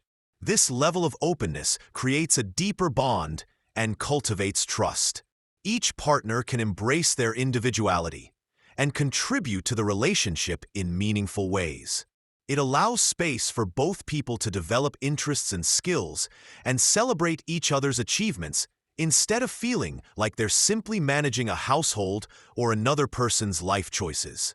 Breaking free from these parent-child dynamics is not about abandoning care. It's about encouraging each other to take responsibility, support personal growth, and become the best versions of yourselves together. A practical way to cultivate this shift in your relationship is to engage in regular check-ins. These can be open conversations where you both can express how you're feeling and what you need from each other. It's essential to frame these discussions around partnership rather than caretaking. Establishing boundaries is another key element. Treat each other as equals and hold space for mutual growth, understanding that while you are there for each other, you are not each other's keepers. Embrace this idea and watch your relationship transform into a partnership that feels inspired, empowered, and fulfilling. Healing codependent tendencies. Recognizing codependency is important because it opens the door to cultivating independence and a healthier life. Many of us might not even realize how deeply these tendencies can influence our relationships and self-worth. It often starts with a strong desire to care for others, but this can morph into a pattern where our happiness hinges on someone else's state of being. The first step to healing is awareness. Identifying those moments when we feel overly responsible for others' feelings is crucial. Consider how often you put aside your own needs to uphold someone else's happiness. It can be enlightening to observe these patterns in action. Each moment of self-sacrifice is a chance to reflect on our motivations. Are we genuinely concerned? Or is there a deeper need to feel valued through caregiving? Asking these tough questions can ignite the change we seek, allowing us to shift our focus back to ourselves and what we truly need. Healing these patterns is not just a personal journey. It paves the way for deeper relational satisfaction. When we step away from codependent behaviors, we create a space for relationships that are balanced and fulfilling. Imagine engaging with others from a place of strength instead of fear. It transforms the dynamic entirely when we no longer seek validation through constant giving or caretaking. Instead, our relationships can flourish based on mutual respect and healthy boundaries. You start to realize that it's okay to say no, to prioritize your own needs, and to find joy in your own achievements. This newfound independence doesn't just strengthen your sense of self, it enriches the connections you have with others. Healthy relationships thrive on open communication and reciprocal support, fostering an environment where both parties can grow rather than feel tethered or burdened. To nurture your growth, practice regular self-reflection. Journaling can be a powerful tool to uncover insights about your relationship patterns. Ask yourself what boundaries you might need to set and which areas of your life require more balance. Start with small steps, like establishing rules about availability or self-care rituals that honor your needs. Every commitment to yourself builds the foundation for healthier interactions. Surround yourself with supportive individuals who respect your journey and reflect on these changes. The process is gradual, but with every conscious effort, you shift from codependency toward empowerment, leading to richer, more fulfilling connections. How to be love without losing yourself. Loving someone deeply involves opening your heart and sharing your life. However, it's essential to recognize that to love fully, we must also maintain our individuality and establish clear boundaries. When we become too absorbed in a relationship, it's easy to lose sight of who we are. The bright sparkle of our personality can dim, overshadowed by the needs and desires of our partner. We must remember that our identity is not something to sacrifice on the altar of love. Rather, it's a vital component that enriches our relationship. By affirming our values, interests, and needs, we create a solid foundation for authentic love. It becomes a dance, where each partner knows their steps, leading to a harmonious rhythm where both can shine.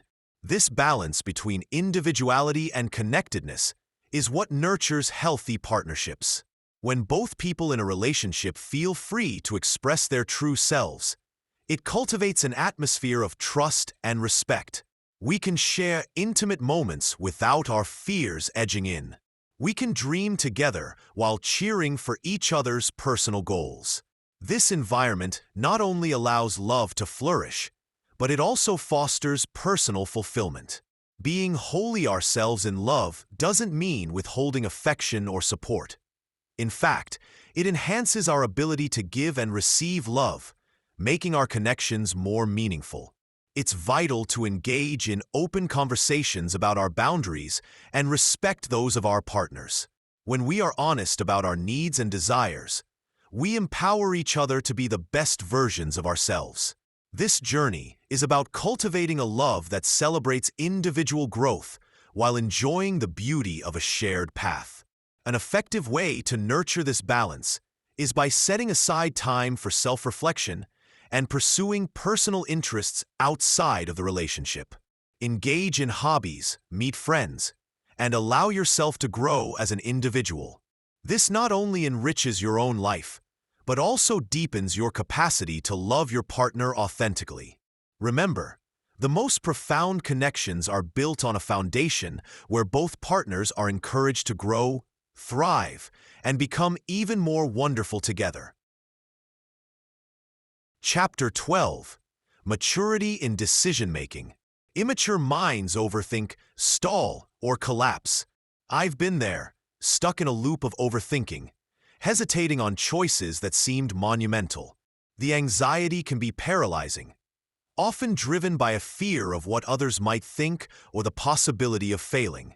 This self-imposed pressure clouds judgment and leads to countless nights spent wrestling with my thoughts instead of taking action.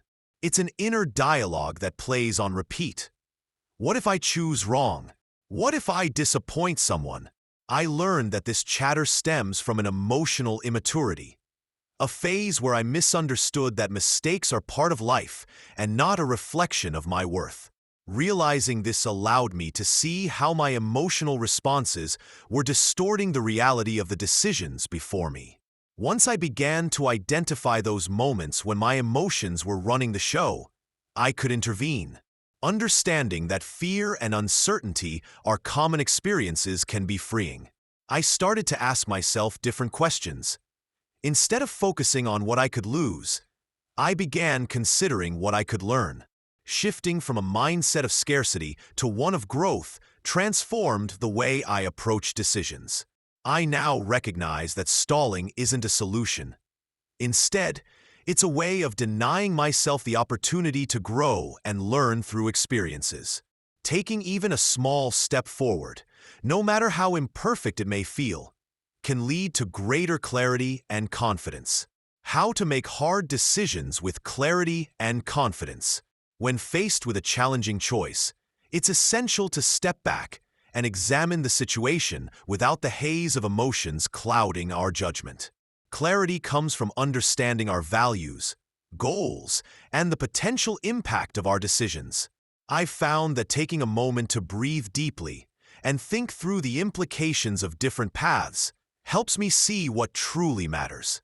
As we sift through our options, it's crucial to consider not just the immediate benefits, but also the long-term consequences. This process often reveals insights we might overlook in the heat of the moment, allowing us to navigate through complexity with a steady hand. When I feel assured about the decision I am making, the act of choosing becomes less daunting. Each time I engage in this reflective process, I come away with a greater sense of self-trust. It's empowering to know that my choices are aligned with my core values. Such alignment transforms the often overwhelming task of decision-making into a structured endeavor grounded in purpose. I remind myself that it's okay to reach out to others for advice, but ultimately, the power of choice lies within me. By embracing this, I cultivate a more confident approach to life's inevitable choices, feeling equipped to face whatever outcomes may arise. Embracing uncertainty is also a vital part of this journey. It's easy to want absolute answers, yet life rarely offers them. A practical tip is to keep a decision journal where you can map out your thoughts and feelings regarding significant choices. This exercise not only helps in clarifying your mind, but also serves as a valuable reference for future decision-making. Over time, you'll notice patterns in what leads to clarity and confidence for you, gradually building an instinct for navigating tough decisions with grace. The 5-part adult decision filter. Think of it as a mental model designed to streamline the process of evaluating options. When faced with a decision, you can feel overwhelmed by countless possibilities, each a potential path with its own set of outcomes. By adopting a structured approach, you can break down the complexity of those choices. This framework allows you to filter through the noise, focusing on what truly matters in your particular situation. It's about identifying your values and priorities up front, which helps narrow your options and highlights the ones that align with your deeper intentions. When you have a clear method to follow, each choice feels less daunting. You start to notice that decision-making can transform from a burdensome chore into an empowering process. Instead of agonizing over every possibility, you'll guide your thoughts through the filter you've created. As you refine each decision to fit your personal values, it not only reduces stress, but also boosts your confidence in the choices you make. Remember, clarity and confidence stem from understanding what you stand for, enabling you to make decisions that feel right for you without second-guessing yourself. As you begin integrating this decision filter into your life, practice intentionality in your choices. Take the time to reflect on your core principles and write them down if that helps. Each choice, big or small, can be measured against your newly established criteria, allowing you to engage in a more mindful decision-making process. By prioritizing your values, you empower yourself to navigate life with greater ease and assurance. This is how you grow into a more deliberate version of yourself. And a quick tip to get started is to keep a journal where you reflect on your decisions and their outcomes. This can help solidify your understanding of what works best for you as you continue to refine your personal decision filter. Chapter 13: Self-Trust. The hallmark of grown personal power. Why adults don't need approval. When I take a moment to look back at my journey, I realize that the times I felt the most accomplished were when I was true to myself, not when I sought the applause of others. We've been conditioned to crave approval, whether from parents, peers, or society at large. This craving can warp our self-view, leading us to believe that our worth is tied to how others perceive us. In reality, when we recognize our own value and embrace our individuality, a deeper, more genuine confidence arises. It's as if we're no longer actors in a play, but rather the authors of our own stories. I began to feel liberated when I stopped checking for others' nods of affirmation and focused instead on what felt right for me. I discovered that when I unapologetically shared my true thoughts and feelings, I connected more deeply with others. It isn't always easy. There can be moments of vulnerability that feel uncomfortable, like standing on a tightrope with no net below. However, the reward is profound. By expressing my true self, I attract those who resonate with my authenticity. These connections are far more meaningful than those built on a facade.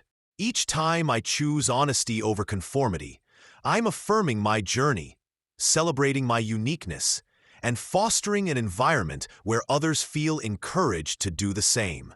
Each of us has a voice that deserves to be heard, and when we abandon the need for approval, we find that we can express it freely, without hesitation or second-guessing. To truly step into this empowering space, set aside moments to reflect on the values and beliefs that resonate with you, separate from what others expect or dictate. Journaling can be a powerful tool for this. Write without worrying about grammar or judgment, allowing your thoughts to flow unfiltered.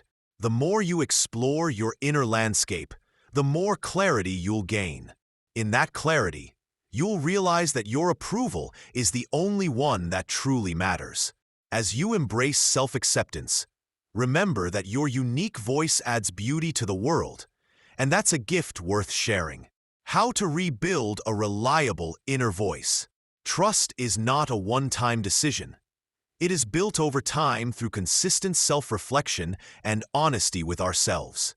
I remember moments when I felt torn between my desires and what others expected of me, often leading to choices that felt more like obligations than authentic decisions.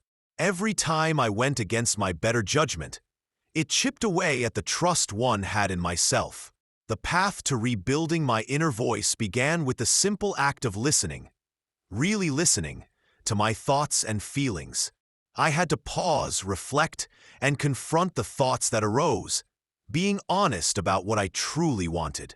This sometimes meant accepting that my feelings were complicated and messy, but embracing that complexity was key to reclaiming my inner voice. As I continued this practice of self-reflection, I noticed a gradual strengthening in my decision-making and overall well-being. The more I trusted myself, the clearer and more confident my choices became. It felt empowering to recognize that my voice mattered, that I could trust my instincts and feelings. Strengthening this inner voice has incredible effects on how I navigate the world. Decisions that once seemed daunting became clearer and more aligned with my true self. I began to notice how my emotional and mental health improved. The anxiety that came from indecision and self-doubt faded, replaced by a comforting sense of clarity and purpose. Every small victory reinforced my trust, creating a positive feedback loop that encouraged me to listen more closely to myself. living in alignment with your own values. Aligning your actions with your personal values creates a deeper, more fulfilling life. When I started taking the time to really understand what mattered to me, what I valued most, everything began to shift. It became clear that the choices I was making daily were often influenced by external expectations rather than my own inner compass. Every time I said yes to something that didn't align with my values, I felt a sense of disconnection and unease. But when I made choices based on what I truly cared about, I started feeling more energized and satisfied with my life. This alignment is not just a theoretical concept. It has practical implications that can transform the way we experience both work and relationships. By consciously aligning our actions with our values, we pave the way for a life filled with purpose and joy. There's a beautiful authenticity that comes from living a life that reflects who you truly are. When you make decisions based on personal values, you radiate confidence and integrity. People can sense when you are being true to yourself, and this often invites deeper connections with others. It's not just about making the right choices, it's about feeling right in your own skin. This deep sense of satisfaction encourages you to show up as your true self in every interaction and situation. It means that when conflicts arise or you face challenges, you can navigate them from a place of clarity and strength because you know what you stand for. Each small step you take towards aligning your life with your values brings you closer to a more fulfilled, authentic self. Remember that practical change starts with small, intentional steps. Begin by identifying your core values. Reflect on moments in your life when you felt truly happy and fulfilled. What were you doing? Who were you with? Let these reflections guide you towards choices that resonate with your authentic self. Each time you catch yourself drifting away from these values, use it as an opportunity to recalibrate and get back on track. You don't have to make massive shifts overnight. Instead, think about small changes you can incorporate into your daily routine that reflect what's most important to you. Whether it's saying no to a commitment that doesn't serve you or prioritizing time for self-care, small adjustments can lead to significant transformations over time. Chapter 14. You're not in control, but you are in command. Maturity is not dominance, it's self-command. It's about understanding that when we react impulsively out of anger or frustration, we relinquish our power and influence. Real strength lies not in the ability to bend others to our will, but in the mastery of our own feelings. When I first recognized this distinction, a weight lifted. I no longer felt the need to manipulate situations or people to feel in control. Instead, I started to observe my emotional responses as they unfolded. Acknowledging my feelings became a powerful tool. It wasn't about suppressing emotions. It was about embracing them, understanding their root causes, and choosing how to respond thoughtfully. This shift in perspective allowed me to engage more authentically with those around me, fostering a sense of trust rather than fear. I came to realize that by giving my emotions the space they needed, I created a healthier environment, not just for myself, but for everyone involved. When I made a commitment to govern my emotions rather than attempting to lead others, my interactions transformed. Conversations became more meaningful. Conflicts were resolved with empathy rather than resentment, and I could offer support without becoming emotionally entangled. People responded positively to this shift because they sensed a safe space to express their own feelings. I wasn't just reacting anymore. I was responding from a place of sincerity and stability. Personal strength is found not in outward displays of power, but in the quiet assurance of self-control and self-awareness. This journey led to deeper connections and a stronger sense of community among those I held dear. It's essential to remember that we have the ability to choose how we navigate our emotional landscape. When we take the reins of our emotions, we not only empower ourselves, but also those around us, creating a ripple effect of maturity and mutual respect. One practical way to cultivate this self-command is to practice mindfulness. Take moments throughout your day to pause and check in on your emotions. Acknowledge how you're feeling and explore what triggered those feelings. Question your instinctual reactions. Ask yourself if they serve you or if they reflect an underlying fear. This isn't about suppressing emotions. It's about understanding them without letting them dictate your actions. In doing so, you pave the way for not just your personal growth, but also an enriched tapestry of relationships around you. What it looks like to live with personal power, not external control. I used to believe that controlling my surroundings would bring me peace. If I could just manage everything and everyone around me, then I would feel secure. I invested a lot of energy in keeping tight rein on my schedule, my relationships, and even my emotions. But the more I tried to control, the more chaotic my internal world felt. It's like trying to hold onto water. The harder I grasped, the more it slipped through my fingers. True personal power isn't about dominating situations or people. Instead, it's about cultivating resilience in the face of challenges. When I began to let go of the need for control, I started to see my capacity to adapt. Resilience became my new foundation. I learned to navigate uncertainty not just with strength, but also with grace. Each time I faced a setback, I had the choice to rebuild, to come back stronger. Embracing this shift transformed everything, from my interactions to my personal goals.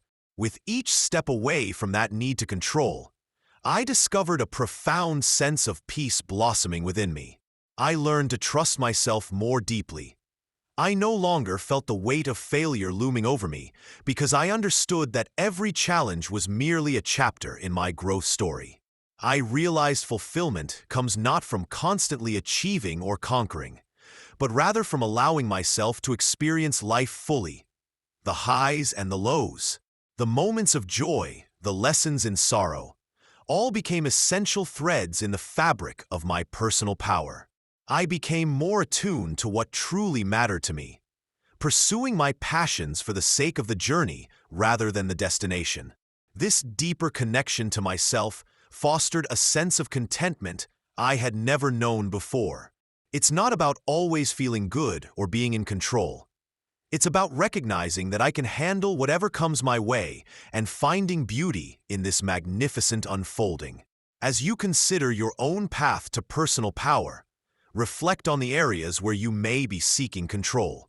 A useful practice is to spend a few moments each day identifying one thing you can let go of, a worry, a plan, or a belief that weighs you down. As you release that grip, imagine creating a little more space for resilience to flourish and for peace to settle in. Over time, this small shift can lead to profound change. Detachment as emotional discipline. When I first encountered the concept of detachment, it felt counterintuitive. How could stepping back from my emotions create a better understanding of them? Yet, as I delved deeper, the benefits became evident. Detachment isn't about ignoring feelings or building walls. It's about observing what we feel without being consumed by it. This observation creates space for clarity. Instead of immediately reacting to a heavy wave of anger or sadness, I learned to recognize those feelings, acknowledge their presence, and then decide how to respond. By practicing this level of emotional discipline, I started to notice a significant reduction in impulsivity. When temptations to react took hold, I could pause, breathe, and assess the situation with a clearer mind. This shift not only lessened my emotional flares, but also enhanced my relationships, allowing me to engage in more thoughtful, respectful dialogues. Life is unpredictable, and it throws various emotional challenges our way, from work stress to personal losses. In those moments, it is all too easy to feel overwhelmed and reactive, allowing emotions to dictate our choices. By embracing detachment, I discovered a pathway through such chaos. The practice allowed me to step outside the storm and get a better view of what was happening. I became the captain of my ship rather than a passenger swept away by the waves. Every challenge became less of an obstacle and more of a chance to practice my emotional discipline. Learning to detach helped me respond with intention rather than impulse. Whether it's a conflict with a friend or uncertainty at work, I now approach situations with a mix of understanding and calmness, providing me with the resilience to face them. This empowered approach doesn't just benefit me. It creates a more harmonious atmosphere for those around me, fostering healthier interactions and outcomes. As you explore the power of detachment, remember that it is a skill that requires patience and practice. Start with small moments in daily life, perhaps when waiting in line or dealing with minor inconveniences. Take a breath, observe your feelings, and practice responding rather than reacting. This simple exercise can build your emotional muscle over time, making it easier to navigate more significant challenges. The aim isn't perfection, it's about progress. Each effort you make to understand and separate your emotions from your reactions leads to a deeper sense of clarity and peace. Chapter 15. Becoming the anchor, not the storm. The adult is the one who stays grounded. Being the anchor in turbulent times requires a steady presence, one that others can rely on when everything seems to be falling apart. I've noticed that when things get chaotic, people often look for someone who embodies calmness and assurance. They search for someone who can stand firm while the storm rages around them. In those moments, it's crucial to cultivate an inner strength. It's not about being emotionless or detached. Rather, it's about understanding the gravity of the situation while still grounding ourselves. This steadiness creates a safety net for those around us, allowing them to feel supported and secure amidst uncertainty. When I become that anchor, I realize that my own sense of stability can influence the emotional climate of the entire environment, helping to alleviate anxiety and foster collaboration. Grounding ourselves doesn't just create stability, it also gives us the clarity needed to respond thoughtfully. When I am anchored, my responses are not knee-jerk reactions born of panic or fear. Instead, I can assess the situation calmly, understand the various factors at play, and choose a course of action that aligns with my values and goals. This thoughtful responsiveness nurtures resilience, not just in myself, but in others as well. When people see that measured approach, they feel empowered to act rather than react. I've found that sharing my grounding techniques and emphasizing the importance of being present encourages others to embrace their own resilience. Mindfulness practices, such as deep breathing or taking a moment to gather thoughts, can be simple yet effective ways to cultivate that presence. By modeling this behavior, I've noticed how it creates a ripple effect. Others begin to engage in similar practices, fostering a collective resilience in the face of adversity. Grounding allows us to face challenges with courage, turning potential chaos into opportunities for growth. Next time you find yourself in a chaotic situation, take a moment to breathe deeply and center your thoughts. This simple act can help you regain your balance and provide stability for those around you. What happens when you become emotionally safe for yourself and others? Imagine standing on solid ground, feeling secure enough to share your thoughts and feelings without the weight of judgment pressing down on you. When you establish this safety for yourself, you create a ripple effect that extends to others. People around you feel free to express their true selves, knowing they won't be met with criticism or disbelief. It's a profound exchange. Vulnerability begets vulnerability. When one person takes the leap to open up, it encourages others to do the same. This natural dance of communication fosters an environment where trust blooms, leaving behind the fears and insecurities that often hold us back. Think about it. When we strip away the facades we usually wear, we allow ourselves to be seen in our entirety. the messy, imperfect parts included. In these intimate spaces, we can relate to one another's struggles, joys, and fears without pretense. These genuine interactions ground our relationships and build resilience within them. As we navigate the ups and downs together, the connections we forge become stronger, rooted in the shared experience of being human. We come to know one another at a level that transcends superficial exchanges.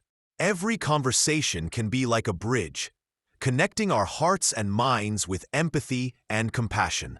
Real emotional safety requires continual practice, a commitment to being present and understanding. It's about creating a choice to listen deeply, without the urge to respond immediately or fix the other person's pain. The act of merely being there, validating emotions, recognizing struggles, can be a powerful tool in fostering deeper relationships. As we strive to be emotionally safe for ourselves and those around us, we not only nurture our connections, but also empower others to seek the safety they crave. The remarkable thing is that the warmth of this space transforms everything, from casual conversations to deeper, life-changing discussions. So, in every encounter, remember to hold space for vulnerability both in yourself and others. It's not just about feeling safe, it's about daring to be real. Final challenge: the 30-day adult response practice. When I first embarked on this journey, I realized how often I succumbed to emotional reactions that seemed strongly rooted in my past experiences. The moment I decided to set aside just a few minutes each day to consciously reflect on my reactions, I noticed a remarkable shift in my overall perspective. Each day became an opportunity to pause, breathe, and respond to challenges with the understanding that my emotions didn't have to dictate my actions. I began to see that it was possible to reclaim my power and approach situations from a place of strength rather than vulnerability. This daily commitment to self-reflection opened the door to deeper insights about my triggers and the underlying beliefs that fueled them. Emotional maturity isn't a destination but a journey, and this practice can help anyone navigate life with greater awareness and intention. By intentionally choosing how you want to respond, you're taking a step away from knee-jerk reactions and moving towards thoughtful responses that align with your higher self. Every time you face a situation that triggers you, remember that you have a choice. This is where the power of awareness comes in. It allows you to break the cycle of automatic reacting. For instance, instead of snapping back at a colleague, you can take a breath and ask how you can collaborate better. You might find that the more you practice this, the more natural it becomes. It encourages a mindset of responsibility and accountability, which is not only enriching for you, but can significantly impact your relationships and environment.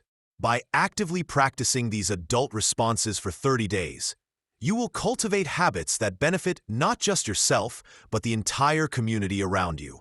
As you engage in this daily practice, consider keeping a journal of your experiences. Not only will this help reinforce your new adult responses, but it can also serve as a powerful tool for reflection. By looking back on your entries, you can track your growth and identify patterns in your responses. You'll be surprised at how much progress you can make in just a month when you commit to this practice. Remember, it's about progress, not perfection. Be patient with yourself and embrace each step forward. Even small changes can lead to substantial shifts in your emotional landscape. Conclusion: you are the adult you were waiting for. You've always had this inside you. Now it's trained, chosen, and embodied. It's easy to dismiss the idea that we have inner strength, especially when life throws challenges our way. Despite the noise of self-doubt and past failures, that strength is there, waiting like a seed underground. When we take a moment to reflect, we can see that every experience, even the painful ones, has shaped us in ways that nurture growth. Each hardship has equipped us with insights that lay the groundwork for maturity. That awareness creates a fertile ground for transformation, with opportunities sprouting up when we least expect them. It's about shifting the narrative from "I can't" to "I can," and realizing that maturity is not a destination. It's a journey, one in which we get to choose our steps. Once we acknowledge that we have this capacity within us, it's like flipping a switch. We start to feel a pull towards self-improvement, as if a light has been turned on in a previously dim room. This journey doesn't come with a manual. It's unique to each of us. It often involves the willingness to confront uncomfortable truths about ourselves and embrace change. We might seek out mentors, books, or communities that foster growth, but the most critical piece lies in our choice to engage with them. Lifelong personal development fosters resilience. It teaches us to adapt and evolve rather than remain static. Embracing this journey isn't just about accruing knowledge or skills. It's about embodying a mindset that welcomes challenges as opportunities to grow. As you explore this path of growth, remember that the most profound changes often happen in small increments rather than leaps. Celebrate your progress, no matter how minor it may seem. Each step you take is evidence of your commitment to embody the maturity you've recognized within yourself. It's a daily practice of tuning into your inner compass, nurturing your growth alongside your challenges. Living this way cultivates not just maturity, but also a richer understanding of your purpose and, ultimately, a deeper connection to those around you. Regularly check in with yourself. Ask what you need to nurture that inner strength and honor the journey you're on. It's uniquely yours. The gift of leading your own inner life, like someone who can be trusted. Trusting yourself is like uncovering a hidden power within. When you embrace self-trust, you create a foundation for empowerment that extends into all corners of your life. This isn't just about making decisions. It's about knowing that you can navigate challenges with confidence. Self-trust allows you to speak your truth without fear and to stand firm against external pressures. You start to notice that your opinions and feelings hold weight. As you build this trust, you become more adept at handling adversity. Instead of waiting for validation from others, you turn inward for guidance, which leads to more decisive actions and clearer choices. This self-empowerment illuminates the path forward, making it easier to tackle life's hurdles with resilience and courage. This shift in trust doesn't just affect your internal landscape, it blossoms outward into your relationships. Authentic connections flourish when you engage with others from a place of true confidence. When you're not second-guessing yourself, you interact with people more openly. You listen actively, communicate clearly, and build bonds based on genuine understanding rather than assumptions or insecurities. This kind of presence makes others feel valued and understood, which in turn deepens your relationships. The more you trust yourself, the more you invite others to be real with you, creating a safe space for vulnerability. When you're leading your own inner life confidently, you inspire others to step into their authenticity as well, creating a ripple effect of trust and connection. To foster this self-trust and authentic connection, take small but deliberate steps each day. Start by honoring your instincts in minor decisions. Whether it's choosing what to eat or how to spend your free time, listen to that inner voice. Reflect on your choices and feel the empowerment that comes from them. Additionally, practice vulnerability in your conversations. Share your thoughts and experiences openly, and watch how this encourages others to do the same. Remember, trust is a muscle. The more you exercise it, the stronger it becomes. As you navigate your inner world with care and intention, you are not just leading your own life. You are cultivating a space where trust can flourish, benefiting both yourself and those around you. The ripple effect. How your maturity changes rooms, relationships, and generations. As I navigate my journey through life, I've come to realize that my personal growth creates ripples that extend far beyond my own experience. Each step I take towards maturity sends waves of change through the spaces and relationships I occupy. Whether I'm engaging with my family, friends, or colleagues, my growth allows me to respond to situations with a clearer mindset and a compassionate heart. When I choose to evolve, I create an atmosphere that encourages those around me to reevaluate their own beliefs and habits. It's almost like tuning an instrument. When I find my right note, I invite others to harmonize with me. The effect of my growth often surprises me. A simple act of kindness or a shift in perspective can inspire my friends to act similarly. I've seen friends uplift one another after I've chosen to show vulnerability, share my struggles, or simply listen without judgment. It's in these moments that I feel the profound interconnection we all share. By tending to my own inner garden of maturity, I inadvertently provide fertile ground for others to grow. This gentle yet powerful transformation shifts the energy in a room, making it a nurturing space for openness and understanding. As the ripples radiate outward, I witness changes that reach far beyond immediate interactions. Every positive shift I make fosters a legacy that extends to the generations that follow. When I embrace challenges and model resilience for my children, for instance, I am giving them tools they can use in their own lives. I understand that each small choice can lay the groundwork for habits that influence future relationships, shifting the course of family dynamics for years to come. These shifts are not always overt.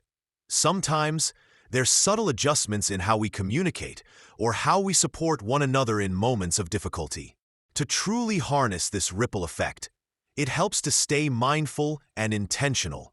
By consciously reflecting on my interactions and striving for authenticity, I can cultivate a presence that encourages others to rise as well. Each conversation is an opportunity to inspire change. Each moment is a chance to plant a seed of growth.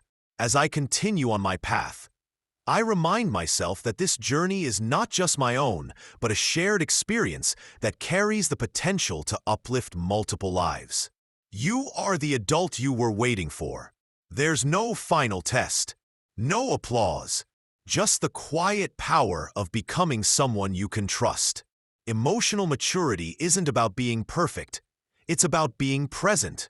It's about choosing to respond instead of react, to lead instead of collapse, to live in alignment instead of approval. You don't need permission to be the adult in the room. You just need practice.